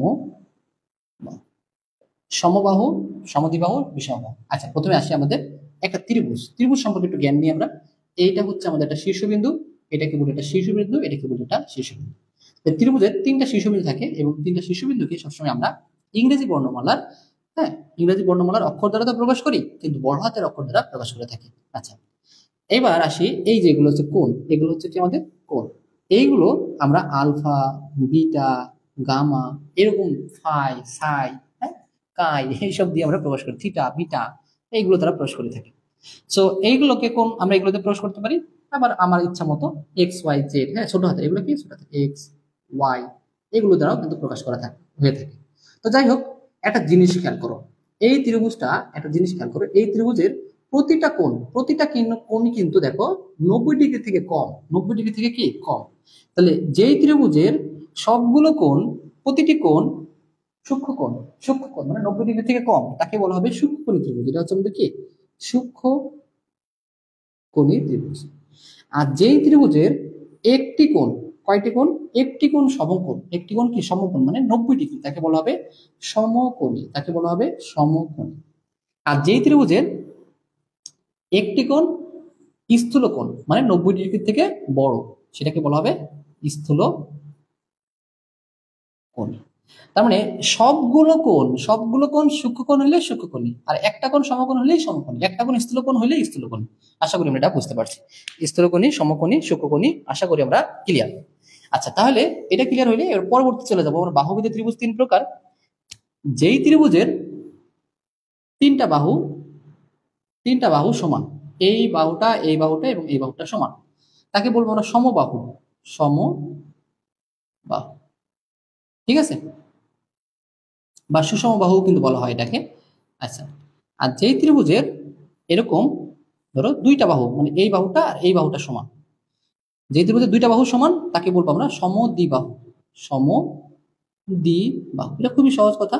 আর যেই ত্রিভুজের একটা বাহু সমান না, যেই ত্রিভুজের আমাদের একটা বাহু কি না সমান না, তাদেরকে বলবো কি আমরা বিষমবাহু, ঠিক আছে। এটা হচ্ছে আমাদের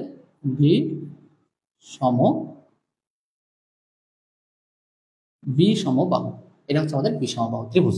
তাহলে যে ত্রিভুজের 3টা বাহু সমান তাকে সমবাহু, যে ত্রিভুজের 2টা বাহু সমান সমদ্বিবাহু, আর যে ত্রিভুজের 3টা বাহু অসমান, সমান নয়, তাকে বলবো আমরা বিষমবাহু ত্রিভুজ। আশা করি এটুকু আমরা ক্লিয়ার।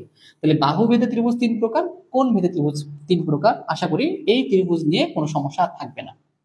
এরপরে আমাদের এমসিকিউ বুঝতে গেলে আমাদের কিছু প্রমাণ বুঝতে হবে, মানে আমাদের কিছু উপপাদ্য বুঝতে হবে। এইগুলো কিন্তু আমাদের, এগুলোর প্রমাণ জানা দরকার নেই, জাস্ট উপপাদ্যের লাইনগুলো আমাদের মুখস্থ রাখতে হবে, তাহলে কিন্তু সরাসরি আমরা এমসিকিউ পাবো।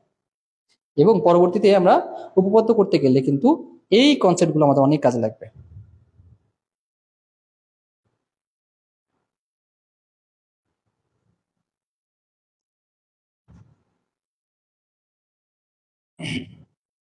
আচ্ছা, ঠিক আছে, তাহলে আমরা পরবর্তী টপিকগুলোতে চলে যাই। দেখি আমাদের পরবর্তী টপিকগুলো কি আছে। 6.2 ত্রিভুজ গেল। এইবার আসি আমরা হচ্ছে এই ত্রিভুজ রিলেটেড যে উপপাদ্যগুলো আছে সেই উপপাদ্য আমরা যদি 5 নম্বর পদে দেখি, বলতে ত্রিভুজের 3 কোণের সমষ্টি 2 সমকোণ। ত্রিভুজের 3 কোণের সমষ্টি 2 সমকোণ মানে হচ্ছে কত, 180 ডিগ্রি। ত্রিভুজের 3 কোণের সমষ্টি 180 ডিগ্রি সবাই জানি আমরা, এটা কিন্তু আমাদের জানা লাগবে। এরপরে যে জিনিসটা জানা লাগবে, এটা কিন্তু খুবই গুরুত্বপূর্ণ, সেটা হচ্ছে বলতেছে এই ত্রিভুজ, ধরো এটা সাপোজ ত্রিভুজ এ বি সি এর ত্রিভুজ, ত্রিভুজের যে কোনো একটি বাহুকে বর্ধিত করলে যে বহিস্থকোণ পাওয়া যায়, এই জিনিসটা কিন্তু আমি আবারও বলতেছি ভেরি ভেরি ইম্পর্টেন্ট। আমাদের যত ধরনের উপপাদ্য প্রমাণ করবো আমরা, বৃত্ত বলো, আমাদের ধরো এই যে 6 নম্বর অধ্যায় বলো, 7 নম্বর অধ্যায় বলো, যা করো প্রত্যেকটা জায়গায় কাজে লাগবে। ত্রিভুজের যে কোনো একটি বাহুকে বর্ধিত করলে যে বহিস্থকোণ পাওয়া যায়, ত্রিভুজের এই কোণটা, বাকি যে 3টা দেখো, এটা হচ্ছে একটা অন্তস্থ কোণ, এটা একটা অন্তস্থ কোণ, এটা একটা অন্তস্থ কোণ। এই দেখো এই বহিস্থ কোণের সাথে কিন্তু এই অন্তস্থ কোণটা আছে, বা এটা সন্নিহিত কোণ বলতে পারি, ঠিক আছে। তাহলে এই সাথেটা বাদে বাকি যে 2টা কোণ আছে না, তাহলে এই বহিস্থ কোণটা বাকি 2টা কোণের যোগফলের সমান, অর্থাৎ এটা ধরো এক্স, এটা ধরো ওয়াই, এটা ধরো আমাদের জেড।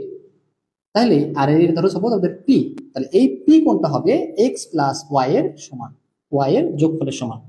তাহলে ত্রিভুজের যে কোনো একটি বাহুকে বর্ধিত করলে যে বহিস্থ কোণ পাওয়া যায় তা বিপরীত অন্তস্থ কোণ দ্বয়ের যোগফলের সমান। বিপরীত কেন বলতেছি, কারণ এটা তার সাথে আছে, এই অন্তস্থ কোণটা তার সাথে আছে, এই জন্য এটা বাদ, এটা বাদ।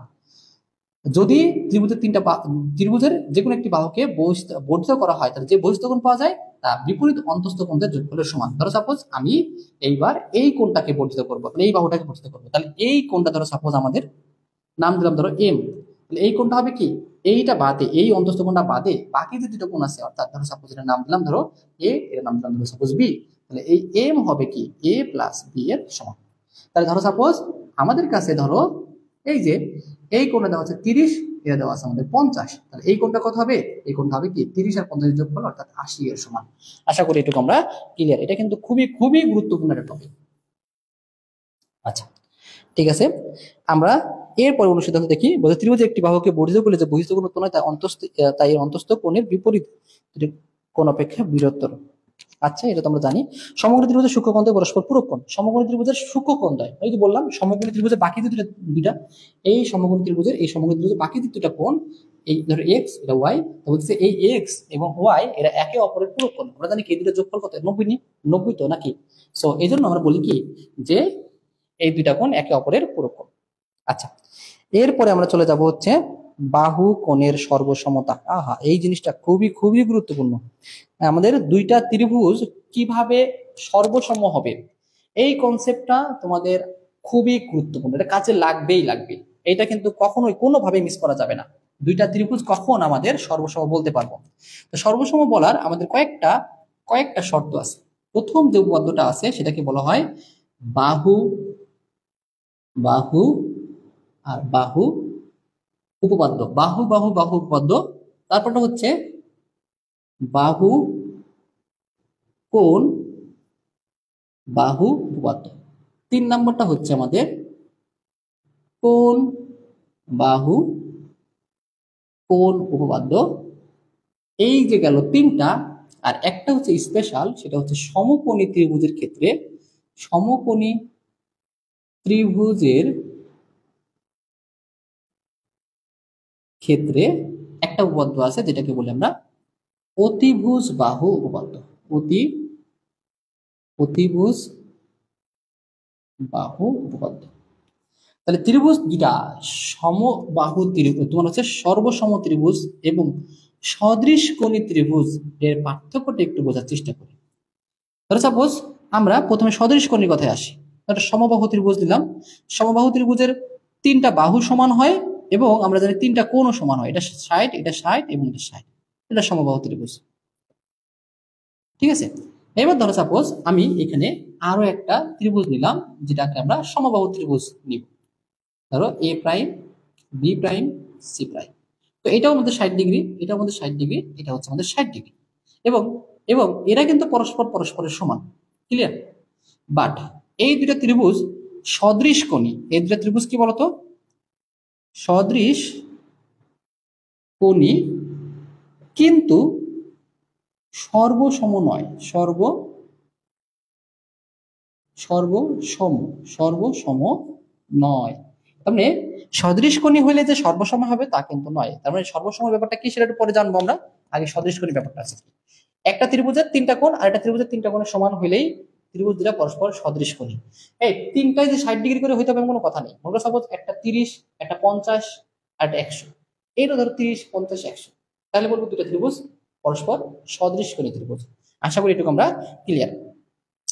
ঠিক আছে, তা দেখো দেখো এই কোণগুলো কিন্তু সমান অর্থাৎ সদৃশ কোণী, বাট এই বিসি বাহুটা কি এই বিসি বাহুর সমান হবে? এটা ধরো 2 মিটার, এটা তোমার 6 মিটার হবে, কখনো কিন্তু সমান না। অর্থাৎ সদৃশ কোণী তোমার হচ্ছে কিন্তু সর্বসম না। এখন সর্বসম ব্যাপারটা তাহলে কি বলতেছে, সদৃশ কোণী কাকে বলে? দুইটা ত্রিভুজের 3টা করে কোণ সমান হইলেই সদৃশ কোণী। আর সর্বসম ব্যাপারটা হচ্ছে কি দুইটা ত্রিভুজের এভরিথিং সমান, মানে 3টা বাহু সমান, 3টা কোণও সমান। ত্রিভুজের উপাদান আছে 6টা, কয়টা উপাদান আছে? 6টা। 3টা বাহু আছে এবং 3টা আমাদের কোণ আছে। 3টা বাহু এবং 3টা কোণই যদি সমান হয় তখন সেটাকে বলবো দুইটা ত্রিভুজকে বলবো কি, দুইটা ত্রিভুজের 3টা বাহু এবং 3টা কোণ সমান হলে তাকে বলবো কি আমরা সর্বসম ত্রিভুজ। আর যদি দুইটা ত্রিভুজের শুধুমাত্র কোণ 3টা সমান হয় তাহলে বলবো কি আমরা সদৃশ কোণী ত্রিভুজ। আশা করি আমরা ক্লিয়ার। সর্বসম হচ্ছে 6টা এলিমেন্ট সমান হইতে হবে, মানে এর 6টা ওর 6টা সমান হইতে হবে। আশা করি ক্লিয়ার। মানে 3টা বাহু, ওই ত্রিভুজের 3টা বাহু, এই ত্রিভুজের 3টা কোণ, ওই ত্রিভুজের 3টা কোণ সমান। আর সদৃশ কোণের ক্ষেত্রে এই ত্রিভুজের 3টা কোণ, ওই ত্রিভুজের 3টা কোণ সমান হলেই হয়ে যাবে। আচ্ছা, তার মানে দেখো, যদি কেউ সর্বসম হয়, দুইটা ত্রিভুজ যদি সর্বসম হয়, তাহলে সে 100% সদৃশকোণী হবেই। আর সদৃশকোণী হইলে সে সর্বসম হইতেও পারে, নাও হতে পারে। আশা করি আমরা এটা একটু ক্লিয়ার হতে পারছি। এখন কথা হচ্ছে, দেখো ধরো সাপোজ একটা জিনিস খেয়াল করবা, আমাদের কাছে এই ত্রিভুজের একটা কোণ দেওয়া আছে 30 ডিগ্রি, এটা ধরো 50 ডিগ্রি। আর এই ত্রিভুজেরও ধরো সাপোজ আমরা একটা 30 ডিগ্রি পাইছি, একটা 50 ডিগ্রি পাইছি।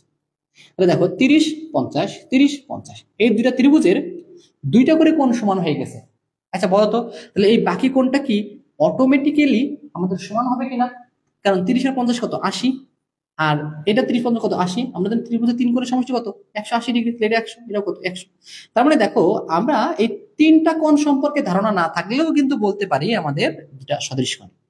যদি দুইটা করে কোণ সমান হয়, তাহলে 3 নম্বর কোণটা 100% শিওর সমান হবেই হবে।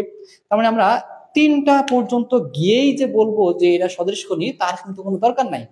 দুইটা করে কোণ সমান বলতে পারলেই বলবো কি এরা দুজন সদৃশকোণী, কারণ 3 নম্বরটা 100% শিওর সমান হবেই হবে। আশা করি আমরা এটুকু ক্লিয়ার। তাহলে এই যেরকম ভাবে আমাদের দুইটা ত্রিভুজ সদৃশকোণী হওয়ার জন্য 3টা জিনিস সমান হওয়ার কথা ছিল, 3টা কোণ 3টা কোণের সমান হওয়ার দরকার ছিল, কিন্তু আমি জাস্ট 2টা কোণ সমান বলার পরেই বলতে পারছি কি এইটা 3 নম্বরটাও সমান হবে। ঠিক আছে। সিমিলারলি সর্বসম হওয়ার জন্য মোট কয়টা জিনিস সমান হওয়া লাগে? 6টা জিনিস, 3টা বাহু 3টা কোণ। তাহলে এমন কিছু জিনিস আছে যে জিনিসটা জানলে বাকিগুলো অটোমেটিক হবে। যেরকম 2টা কোণ 2টা কোণের সমান হলে 3 নম্বরটা অটোমেটিক সমান হবে। সিমিলারলি 6টা এলিমেন্টের ভিতরে এমন কিছু এলিমেন্ট আছে যেগুলো যদি আমরা কোনোভাবে সমান করতে পারি, তাহলে বলবো যে 6টাই সমান। সেগুলো কি কি? সেগুলো হচ্ছে বাহু। তার মানে দুইটা ত্রিভুজের 3টা করে বাহু আমি কোন রকম ভাবে সমান প্রমাণ করতে পারি, তাহলে এটা 100% শিওর ওই ত্রিভুজ দুটার 3টা কোণও সমান হবে। আমি বুঝাতে পারছি কিনা? ত্রিভুজের একটা ত্রিভুজের 3টা বাহু আর একটা ত্রিভুজের 3টা বাহু যদি সমান হয়, তাহলে এদের কোণ সমান হবেই হবে। এটাকেই বলতেছে কি বাহু বাহু বাহুপদ। তার মানে আমরা জানি সর্বসম হইতে গেলে মোট 6টা করে উপাদান সমান হওয়া লাগে, কিন্তু আমি বলতেছি 6টা উপাদান সমান হওয়ার জন্য আমার এত অপেক্ষা করার দরকার নাই। আমি যদি কোনো রকম ভাবে 3টা বাহু 3টা বাহু সমান করে ফেলতে পারি, তাহলে 6টা তো অটোমেটিক হবে। তার মানে আমরা সর্বসম বলে দিতে পারবো। আশা করি আমি যেটা বোঝাতে চাচ্ছি সেটা তোমরা সবাই বুঝতে পারছো। তার মানে প্রথম যে উপপাদ্যটা সেটা হচ্ছে কি, যদি আমরা একটা ত্রিভুজ নিলাম আর একটা ত্রিভুজ নিলাম, এই ত্রিভুজের ধরো এই 3টা বাহু এই ত্রিভুজের 3টা বাহুর সমান, অর্থাৎ ত্রিভুজ দুটা কি সর্বসম। তার মানে সর্বসম জানি আমরা, সর্বসম হলে কি কোন বাহু সব সমান হয়। 3টা বাহু সমান করেই কেন সর্বসম বলতেছি, কারণ 3টা বাহু হলে বাকি 3টা কোণও সমান হবে 100% শিওর। এইটুকু ক্লিয়ার আমরা। এরপরে আসি আমরা বাহু কোণ বাহু। Suppose A B C, P Q R. এখন কোন রকম ভাবে এখানে বাহু কথাটা কয়বার আছে বলতো? 2বার আছে। কোন কয়বার আছে বলতো? 1বার আছে। তার মানে এই ত্রিভুজের যদি 2টা বাহু এই ত্রিভুজের কোনো 2টা বাহুর সমান হয়, ধরো সাপোজ আমরা একটা করে দাগ দেওয়া আছে, মানে এইটা এটা সমান, একটা করে দাগ যেটা যেটা দেওয়া আছে সেটা সেটা সমান। আর ধরো সাপোজ এইটা ধরো এইটার সমান, ভালো করে বুঝো, এটা এইটার সমান, এটা এটার সমান। তাহলে এই ত্রিভুজের 2টা বাহু এই ত্রিভুজের 2টা বাহুর সমান, এবং এই 2টা বাহুর অন্তর্গত কোন কোনটা বলতো? এই যে এই কোণটাকে বলবো কি, এই কোণটাকে বলবো অন্তর্গত কোণ। ঠিক আছে। এটা কিন্তু অন্তর্গত কোণ না, এটা জাস্ট এই বাহুর সাথে আছে, এই বাহুর সাথে আছে, কিন্তু এই বাহুর কি সাথে আছে না। তাহলে যেই কোণটা 2টা বাহুর সাথেই আছে সেটাকে বলবো এই 2টা বাহুর অন্তর্গত কোণ। তাহলে এইখানে আমাদের অন্তর্গত কোণ কি এটা হবে? উত্তর হচ্ছে না, কারণ আমরা এই যে এই বাহুটার সাথে আছে, কিন্তু এই বাহুটার কি সাথে আছে না। অন্তর্গত কোণ কোনটা বলতো? এইটা। তাহলে দেখো, এই ত্রিভুজের 2টা বাহু এই ত্রিভুজের 2টা বাহুর সমান, আর এই ত্রিভুজের অন্তর্গত কোণ এই ত্রিভুজের অন্তর্গত কোণ যদি সমান হয়, তখন এই 2টা ত্রিভুজকে বলবো সর্বসম। বাহু কোণ বাহু। এই দেখো, বাহু তার মাঝখানের কোণ, তারপরে বাহু, বাহু মাঝখানের কোণ বাহু। মাঝখানে কেন লিখছি বুঝতে পারছো? যে বাহু এবং বাহুর ঠিক মাঝখানের যে কোণটা, এই 2টা বাহুর মাঝখানে কোণটা, এই 2টা বাহুর মাঝখানে কোণ। দেখো, এই 2টা বাহু এই 2টা বাহু সমান, আর এই 2টার মাঝখানে কোণ এই 2টার মাঝখানে কোণের সমান, অর্থাৎ ত্রিভুজ 2টা সর্বসম হবে। মানে এই 3টা জিনিস তুমি যদি সমান করতে পারো, বাকি যে 3টা আছে না সেটা অটোমেটিক সমান হয়ে যাবে। তার মানে আমরা এমনিতে সর্বসম বলতে পারি। ঠিক আছে। তো আমাদের 6টা জিনিস সমান না করে জাস্ট এই 3টা জিনিস সমান করতে পারলে 2টা ত্রিভুজের, তাহলে বলবো যে বাকিগুলো অটোমেটিক সমান হবে, অর্থাৎ ত্রিভুজটা সর্বসম। আশা করি আমরা এটা ক্লিয়ার হতে পারছি। তাহলে দুইটা ত্রিভুজের বাহু কোণ, বাহু বলতে বলতেছে কি দুইটা বাহু এবং এদের অন্তর্গত কোণ যদি আরেকটা ত্রিভুজের দুইটা বাহু এবং এদের অন্তর্গত কোণের সমান হয় তাহলে দুইটা ত্রিভুজ পরস্পর সম। এরপরে আসি আমরা, বলতেছে কোণ বাহু কোণ। কোণ কথাটা কয়বার আছে বলতো? দুইবার আছে। তার মানে এই ত্রিভুজের দুইটা কোণ, এই ত্রিভুজের দুইটা কোণের যদি সমান হয় এবং এদের মাঝখানে দেখো দুইটা মাঝখানে, এই যে মাঝখানে যে বাহুটা আছে সেই বাহুটা যদি সমান হয় তাহলে ত্রিভুজ দুটো সর্বসম হবে। ধরো সাপোজ এই কোণটা এক্স, এই কোণটা এক্স, মানে এইটা এটা সমান। আর ধরো সাপোজ এটা ধরো ওয়াই, এটা ধরো ওয়াই, এটা সমান। তাহলে এই যে দুইটা কোণ, এই দুইটা কোণের সমান এবং এই দুইটা কোণের ঠিক মাঝখানে আছে এই বাহুটা, এই দুইটা কোণের ঠিক মাঝখানে আছে এই বাহুটা। তাহলে কোণ বাহু কোণ, কোণ বাহু কোণ, এই দুইটা কোণ, এই দুইটা কোণের সমান, এদের মাঝখানের কোণ, এদের মাঝখানে বাহু, এদের মাঝখানে বাহু যদি সমান হয়, বাহুটাকে মাঝখানে লেখার কারণটা বুঝতে পারছি আশা করি। কোণ বাহু কোণ, এই ত্রিভুজের দুইটা কোণ, এই ত্রিভুজের দুইটা কোণের সমান এবং এদের মাঝখানে বাহু, এদের মাঝখানে বাহু সমান হলে ত্রিভুজ দুইটা পরস্পর সর্বসম হবে। আশা করি আমরা এটুকু ক্লিয়ার। তাহলে এই দুইটা শর্ত গেল সর্বসম হওয়ার। 3 নম্বর শর্তটা হচ্ছে কি দুইটা সমকোণী ত্রিভুজ, ধরো একটা সমকোণী ত্রিভুজ আর একটা সমকোণী ত্রিভুজ। তো এই সমকোণী ত্রিভুজের তো ব্যাপারটা বোঝোই, যেটা করে কোন সমকোণ আছে। ধরো সাপোজ এই ত্রিভুজের অতিভুজ এই ত্রিভুজের অতিভুজের সমান, আর ত্রিভুজের এই বাহুটা ধরো সাপোজ এই বাহুটা সমান হয়ে গেছে। তো দুইটা সমকোণী ত্রিভুজের অতিভুজ অতিভুজের সমান, আর যে কোনো একটা বাহু যদি সমান হয় ত্রিভুজটাকে সর্বসম বলতে পারবো। তার মানে বাকি যে কথাগুলো দরকার, বাকি যে এখনো 4টা এলিমেন্ট আছে সবগুলোই কিন্তু বাকিগুলো অটোমেটিক সমান হবে। তার মানে সর্বসম অবশ্যই হবে, সর্বসম অবশ্যই হবে। আশা করি আমরা বুঝতে পারছি। এই কনসেপ্টটা কিন্তু সুপার ইম্পর্টেন্ট।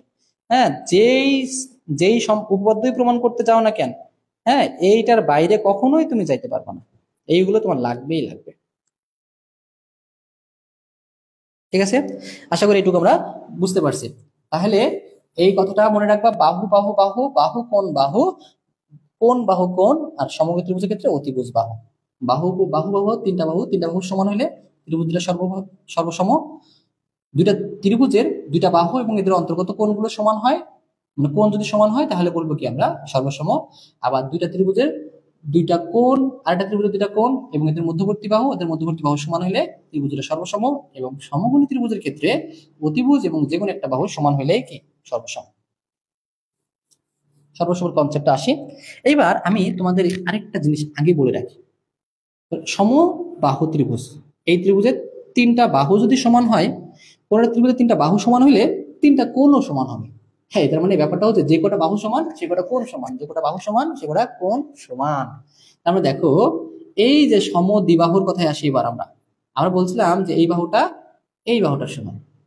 এই ত্রিভুজের যদি দুইটা বাহু সমান হয় তাহলে দুইটা কোণও সমান হবে, দুইটা কোণও সমান হবে। এটা কিন্তু খুবই খুবই খুবই গুরুত্বপূর্ণ। এটাও কিন্তু বলতেছি আমরা ভেরি ভেরি ইম্পর্টেন্ট। কার জন্য? উপপাদ্য প্রমাণ করার জন্য খুবই গুরুত্বপূর্ণ। যখন তোমরা উপপাদ্য প্রমাণ করবা তখন কিন্তু এই কনসেপ্টটা অনেক হেল্পফুল হবে। ঠিক আছে, তো আসি আমরা ব্যাপারটা বোঝার চেষ্টা করি। এই পদ্ধতি কি বলতেছে?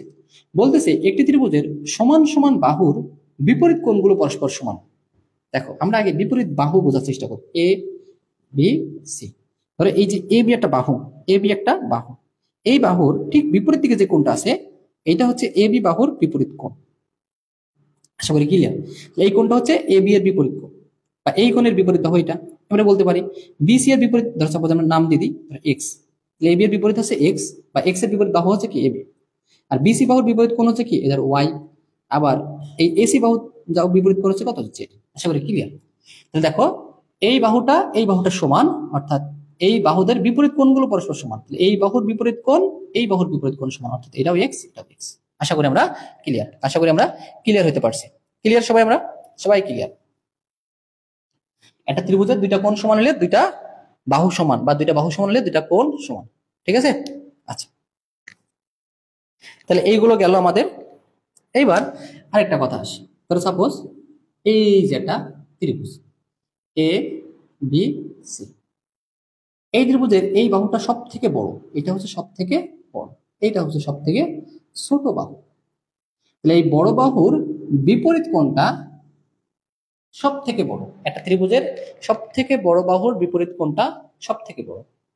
সিমিলারলি একটা ত্রিভুজের ছোট বাহুর বিপরীত কোণটা সব থেকে ছোট। তার মানে এই কোণটা ধরো সাপোজ এক্স হচ্ছে সবচেয়ে বড় এবং ওয়াই হচ্ছে সব থেকে ছোট। আশা করি আমরা বুঝতে পারছি। ব্যাপারটা হচ্ছে কি ত্রিভুজের বৃহত্তর বাহুর বিপরীত কোণ ক্ষুদ্রতম বাহুর বিপরীত কোণ অপেক্ষা বৃহত্তর। এই কথাটা জ্যামিতির ভাষা, একটু যদি আরেকবার শোনো, ব্যাপারটা হচ্ছে বৃহত্তর বাহুর বিপরীত কোণ ক্ষুদ্রতম বাহুর বিপরীত কোণ অপেক্ষা বৃহত্তর। তার মানে বড় বাহুর বিপরীত কোণটা ছোট বাহুর বিপরীত কোণের থেকেও বড়। আশা করি সহজ ভাষায় তোমরা এই জিনিসটা বুঝতে পারছো। এগুলো কিন্তু আমাদের এমসিকিউতে আসবে। আবার উল্টা কথাটা, একটা ত্রিভুজের ছোট বাহুর বিপরীত কোণটা বড় বাহুর বিপরীত কোণ থেকে ছোট। আচ্ছা, এইবার আরেকটা বিশাল ইম্পর্টেন্ট কথা, সেটা হচ্ছে কি, সেটা হচ্ছে যে আমাদের একটা ত্রিভুজের যে কোনো দুইটা বাহুর যোগফল, যে কোনো দুইটা বাহুর যোগফল তৃতীয় বাহু অপেক্ষা বৃহত্তর হবে। অর্থাৎ এ বি আর বিসি এর যোগফলটা অবশ্যই কি এসি থেকে বড়। উল্টা কথাটা বলো, যে ধরো সাপোজ তুমি এসি প্লাস এ বি নিবা, এই দুইটা যোগফল অবশ্যই বিসি থেকে বড়। বা আমরা এটাও বলতে পারি ত্রিভুজের ছোট দুইটা বাহুর যোগফল বড় বাহু থেকে বড় হবে। ত্রিভুজের দুইটা ছোট বাহুর যোগফল বড় বাহু থেকেও কি হবে, বড় হবে। এটা থেকে কিন্তু প্রশ্ন এমসিকিউ থাকে। সাপোজ বলো নিচের কোন শর্তে ত্রিভুজ অঙ্কন করা সম্ভব? 3 2 5, 3 4 5, 2 2 7, তারপর ধরো সাপোজ 1 1 2। দেখি কোনটার ক্ষেত্রে ত্রিভুজ অঙ্কন করা যায়, কোনটার ক্ষেত্রে যায় না। দেখো এই ছোট দুইটা বাহুর যোগফল কত? 4। এই 5, 5 কি 5 থেকে বড়? উত্তর হচ্ছে না। তাহলে এই তিনটা বাহু দিয়ে ত্রিভুজ অঙ্কন করা যাবে না। এবার দেখো এই 2 আর 2 যোগ করো, কত? 4। 4 কি 7 থেকে বড়? না। তার মানে এই ক্ষেত্রেও কিন্তু আমাদের ত্রিভুজ অঙ্কন করা যাবে না। 1 1 যোগ করলে 2, 2 এর সমান, এটা ক্ষেত্রেও কিন্তু আমাদের যাবে না। 3 আর 4 যোগ করলে কত হয়? 7। 7 7 কি 5 থেকে বড় না? অবশ্যই বড়। তার মানে এটা ক্ষেত্রে ত্রিভুজ গঠন করা যাবে। আশা করি বুঝতে পারছি ত্রিভুজের যে কোনো দুইটা বাহুর যোগফল তৃতীয় বাহু অপেক্ষা বৃহত্তর, বা বা আমরা বলতে পারি সব থেকে ছোট দুইটা বাহুর যোগফল বড় থেকেও বড়। আবার উল্টো কথাটাও আছে, বড় দুইটা বাহুর বিয়োগফল ছোট থেকেও ছোট। বড় দুইটা বাহুর বিয়োগফল ছোট থেকেও ছোট। ধরো সাপোজ আমরা এটা বলছিলাম 3 4 5, সব থেকে বড় দুইটাকে এই দুইটা, এদের বিয়োগফল কত? 5 - 4 কত? 1। 1 কি দেখো ছোট থেকেও ছোট না বলতো? অবশ্যই ছোট থেকেও ছোট। ত্রিভুজের ছোট দুইটা বাহুর যোগফল বড় থেকেও বড়, আর বড় দুইটা বাহুর যোগফল বিয়োগফল ছোট থেকেও ছোট। আশা করি কনসেপ্টটা ক্লিয়ার আমাদের। আমরা আর কয়েকটা ছোট ছোট কনসেপ্ট নিয়ে কিন্তু আলোচনা করব।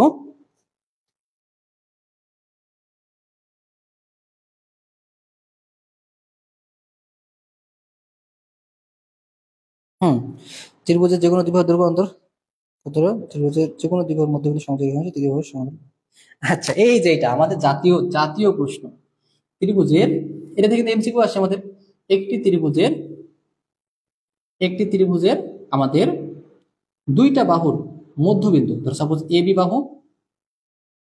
বাহুর মধ্যবিন্দু ধরো সাপোজ আমাদের ডি, আর এসি বাহুর মধ্যবিন্দু হচ্ছে ধরো ই। তাহলে একটা ত্রিভুজের দুইটা বাহুর মধ্যবিন্দুর সংযোগ রেখাংশ, একটি ত্রিভুজের যে কোনো দুইটা বাহুর সংযোগ রেখাংশ মধ্যবিন্দু ধরে সংযোগ রেখাংশ তৃতীয় বাহুর সমান্তরাল, অর্থাৎ এই ডিই হচ্ছে আমাদের বিসি এর সমান্তরাল এবং হচ্ছে অর্ধেক, অর্থাৎ এই ডিই হবে এই বিসি এর অর্ধেক। আচ্ছা, এটা হচ্ছে তোমাদের ভেরি ভেরি ইম্পর্টেন্ট উপপাদ্যের জন্য। হ্যাঁ, এটা সিকিউর জন্য উপপাদ্য।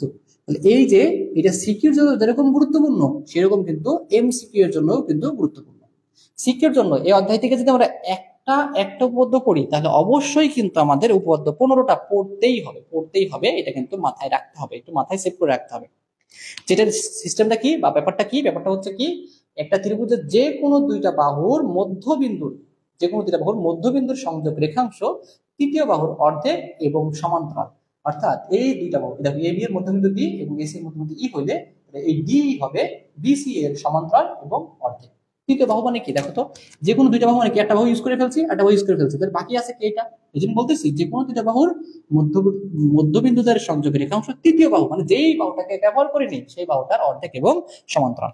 আশা করি আমরা এটুকু ক্লিয়ার হতে পারছি, সবাই ক্লিয়ার? আশা করি ক্লিয়ার। এটা কিন্তু খুবই গুরুত্বপূর্ণ একটা আমাদের উপপাদ্য, যেটা এমসিকিউ এবং সিকিউর জন্য উভয়ের জন্য কিন্তু সমানভাবে গুরুত্বপূর্ণ। আচ্ছা, এরপরে পিথাগোরাসের উপপাদ্য সবাই জানি আমরা। পিথাগোরাসের উপপাদ্য ইনশাআল্লাহ আমরা সবাই জানি। এই উপপাদ্যটার অ্যাকচুয়াল ভাষাটা কি ছিল জানো? বলতেছে কি, আমি একটু বলি, ভালো করে খেয়াল করবা। একটি সমকোণী ত্রিভুজের সমকোণের বিপরীত বাহুর উপর অঙ্কিত বর্গের ক্ষেত্রফল অপর দুই বাহুর উপর অঙ্কিত বর্গক্ষেত্রের ক্ষেত্রফলের সমষ্টির সমান। দেখো আমি আবার বলি, সমকোণী ত্রিভুজের অতিভুজের উপর অঙ্কিত বর্গক্ষেত্রের ক্ষেত্রফল অপর দুই বাহুর উপর অঙ্কিত বর্গক্ষেত্রের ক্ষেত্রফল দ্বয়ের সমষ্টির সমান। এর মানে কি জানো?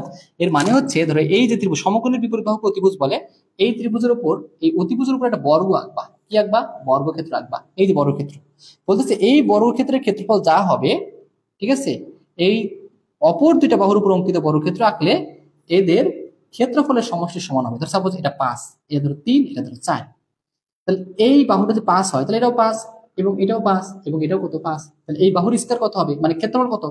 5 এর স্কয়ার, অর্থাৎ কত? 25। তাহলে এই এই যে অতিভুজের উপর অঙ্কিত বর্গক্ষেত্রের ক্ষেত্রফল 25, তাহলে বলতেছে অপর দুইটা বাহুর উপর অঙ্কিত বর্গক্ষেত্রের ক্ষেত্রফল, অর্থাৎ এই বাহুর উপর অঙ্কিত, দেখো এটাও 3, এটাও 3, এটাও 3, এর ক্ষেত্রফল কত হবে? 3। এই 9 3 3 3 কত গুণ করলে 9, আর এটা 4 হলে এটা 4, যেহেতু বর্গক্ষেত্র 4, তাহলে এই ক্ষেত্রফল কত? 16। তাই বলতেছে অতিভুজের উপর অঙ্কিত বর্গক্ষেত্রের ক্ষেত্রফলটা হবে অপর দুইটা বাহুর উপর অঙ্কিত বর্গক্ষেত্রের ক্ষেত্রফলের যোগফলের সমান। দেখো এই পাশে 25, আর এই দেখো 9 6 15 5 আর বাকি 1 25 25। এইটা হচ্ছে অ্যাকচুয়াল পিথাগোরাসের উপপাদ্য, যেটাকে আমরা বলি অতিভুজ স্কয়ার সমান লম্ব স্কয়ার প্লাস ভূমি স্কয়ার। ঠিক আছে, তো যেটাই বলো না কেন সেটাই কিন্তু সঠিক। তোমরা সঠিক সহজভাবে মনে রাখতে গেলে যে এটা মনে রাখতে পারো যে অতিভুজ স্কয়ার সমান লম্ব স্কয়ার প্লাস ভূমি স্কয়ার। আশা করি এটুকু আমরা ক্লিয়ার। আচ্ছা, আমি ছোট দুইটা জিনিস আমার মনে হচ্ছে যে আমার একটু মিস হয়ে গেছে। একটা হচ্ছে আমাদের মধ্যমা, একটা হচ্ছে আমাদের উচ্চতা। ত্রিভুজের কি উচ্চতা, উচ্চতা কিন্তু একটা সুন্দর সংজ্ঞা আছে, আজকে সংজ্ঞাটা শিখবো আমরা। মধ্যমা যে কি, ধরো সাপোজ আরে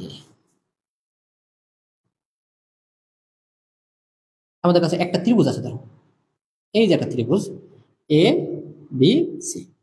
তাহলে কোন একটি শীর্ষবিন্দু থেকে, কোন একটি ত্রিভুজের কোন একটি শীর্ষবিন্দু থেকে বিপরীত বাহুর ঠিক মধ্যবিন্দু, কোন একটা বাহুর মধ্যবিন্দু এবং তার বিপরীত শীর্ষবিন্দুর সংযোগ রেখাকে বলবো, সংযোগ রেখাংশকে বলবো মধ্যমা। তার মানে কি, ধরো বিসি এর ঠিক মধ্যবিন্দু ডি এবং এই ডি এর ঠিক বিপরীত শীর্ষবিন্দু যে যোগফল, এই এডি হচ্ছে একটা মধ্যমা। ঠিক আছে, এই ত্রিভুজে কিন্তু মধ্যমা কয়টা হতে পারে বলে, একটা ত্রিভুজে 3টা মধ্যমা হতে পারে। ধরো সাপোজ এই এসি এর ঠিক মধ্যবিন্দু নাও তুমি, ধরো সাপোজ ই দিছি এবং এই বি আর ই যোগ করো, এটা হচ্ছে বি আর ই হচ্ছে কি আরেকটা মধ্যমা। এবং তুমি আরেকটা মধ্যমা তৈরি করতে চাইলে করতে পারো, যে এবি ত্রিভুজের এ বি বাহুর ঠিক মধ্যবিন্দু বিস্তর সাপোজ এফ, এবং সি এবং এফ তুমি যোগ করো, দেখবা এই সি এফ ও কি একটা মধ্যমা। আর একটা জিনিস খেয়াল করো, এই মধ্যমা ত্রয় কিন্তু সবসময়ের জন্য একটি বিন্দুতে ছেদ করে, আর এই ছেদ বিন্দুটাকে বলা হয় ভর কেন্দ্র। যারা যারা ইয়ে আছে, যারা হেলমেট আছে, তারা সবাই জানো যে ভর কেন্দ্র জিনিসটা কি। ত্রিভুজের মধ্যমা ত্রয় যে বিন্দু ছেদ করে তাকে বলা হয় ভর কেন্দ্র। এটা হচ্ছে আমাদের ভর কেন্দ্র। তো যাই হোক, মধ্যমার কথাটা আমাদের ইম্পর্টেন্ট। ত্রিভুজের যেকোনো একটা বাহুর মধ্যবিন্দু এবং তার বিপরীত শীর্ষবিন্দুর যোগফলকে বলবো আমরা ওই ত্রিভুজের মধ্যমা। এরকম ত্রিভুজের মধ্যমা কয়টা হওয়া সম্ভব বলতো? 3টা হওয়া সম্ভব। তাহলে মেন কথা হচ্ছে মধ্যবিন্দু হওয়া লাগবে। এবার উচ্চতা আসে। একটা ত্রিভুজের উচ্চতা হচ্ছে কি, কোন একটি ত্রিভুজের যে কোনো একটি শীর্ষবিন্দু থেকে, একটা ত্রিভুজের যে কোনো একটি শীর্ষবিন্দু থেকে বিপরীত বাহু, এই শীর্ষবিন্দুর বিপরীত বাহু কত বলতো? বিসি। বিপরীত বাহুর উপর অঙ্কিত লম্ব দূরত্বকেই বলে উচ্চতা। তাহলে এই ধরো সাপোজ এটা হচ্ছে ধরো এডি, এটাই হচ্ছে এডি, হচ্ছে কি এই যে বিসি এর উপর এডি হচ্ছে উচ্চতা। তাহলে উচ্চতার সংজ্ঞাটা কিন্তু খুবই গুরুত্বপূর্ণ, এটা কিন্তু মনে রাখবা, এটা পরিমিতিতে কাজে লাগে। ত্রিভুজের যে কোনো শীর্ষ বিন্দু থেকে বিপরীত বাহুর উপর অঙ্কিত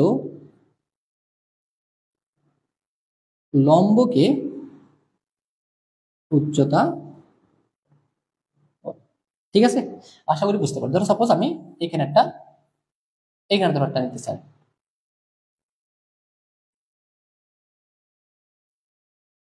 আমরা ধরো সাপোজ এই যে এ বি সি, আমি ধরো সাপোজ এ বির উপরে উচ্চতা অঙ্কন করতেছে, এ বির উপরে। তাহলে এই সি থেকে শীর্ষবিন্দু থেকে বিপরীত বাহুর উপর অঙ্কিত লম্ব, লম্ব মানে কি, এই জানা এই কোণটা 90 ডিগ্রি হয়, লম্ব হয়। তাহলে এই যে সি ধরো সাপোজ এটা এফ হয়, তাহলে এই সিএফটাও কিন্তু একটা উচ্চতা, সিএফটাও কি একটা উচ্চতা। তাহলে ত্রিভুজের যে কোনো শীর্ষবিন্দু থেকে তার বিপরীত বাহুর উপর অঙ্কিত লম্ব দূরত্বকেই বলবো আমরা উচ্চতা। আশা করি আমরা এটুকু ক্লিয়ার হতে পারছি, আশা করি আমরা এটুকু ক্লিয়ার। আচ্ছা, এরপরে আমাদের এখান থেকে আর দুইটা এমসিকিউ গুরুত্বপূর্ণ, যেগুলো আমাদের একটু দেখে নিতে হবে। সেটা আসে যদি আমরা প্রথম যে জিনিসটা সেটা হচ্ছে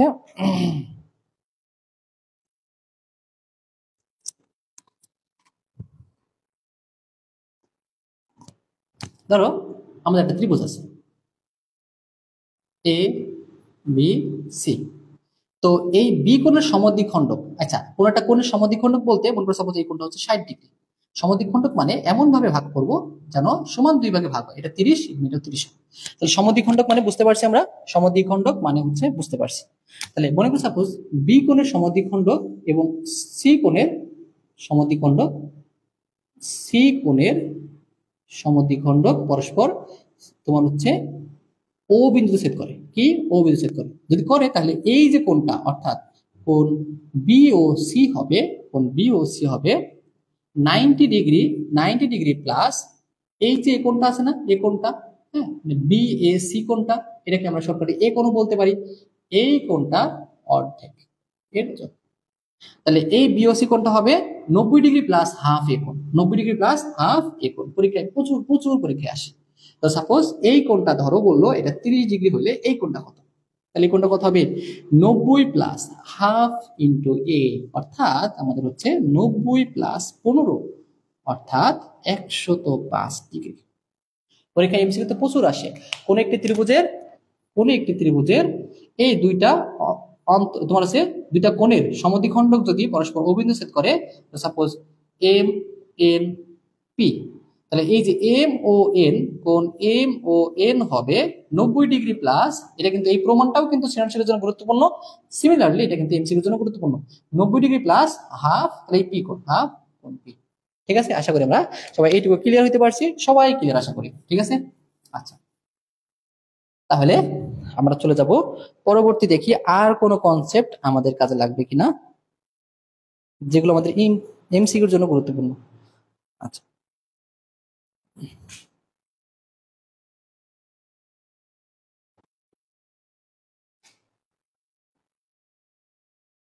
আচ্ছা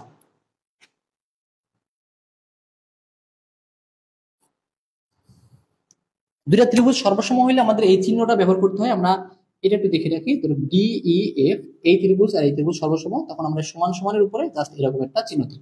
ঠিক আছে, এরকম ঢেউ চিহ্ন দিয়ে দিই, তাহলে এই দুইটা ত্রিভুজ কি সর্বসম বোঝায়, সর্বসম বোঝাতে এই চিহ্নটা ব্যবহার করা হয়।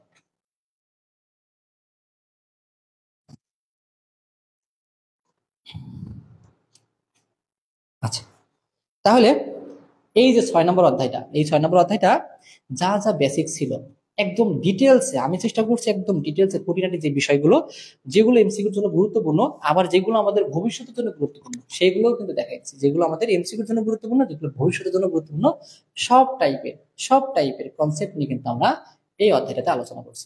আশা করি তোমাদের এই ভিডিওটা অনেক অনেক বেশি হেল্পফুল হবে। তো আগামী ক্লাসে আমাদের এই অধ্যায়ের এমসিকিউ ক্লাস হবে।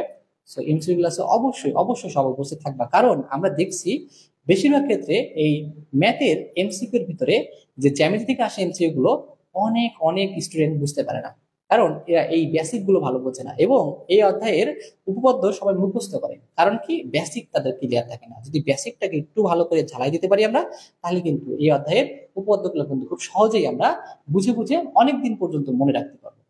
তো চলো আজকে আমাদের ক্লাসটা এখানে শেষ করি, আগামীকালকে সবাই উপস্থিত থাকবে ইনশাল্লাহ। আল্লাহ হাফিজ।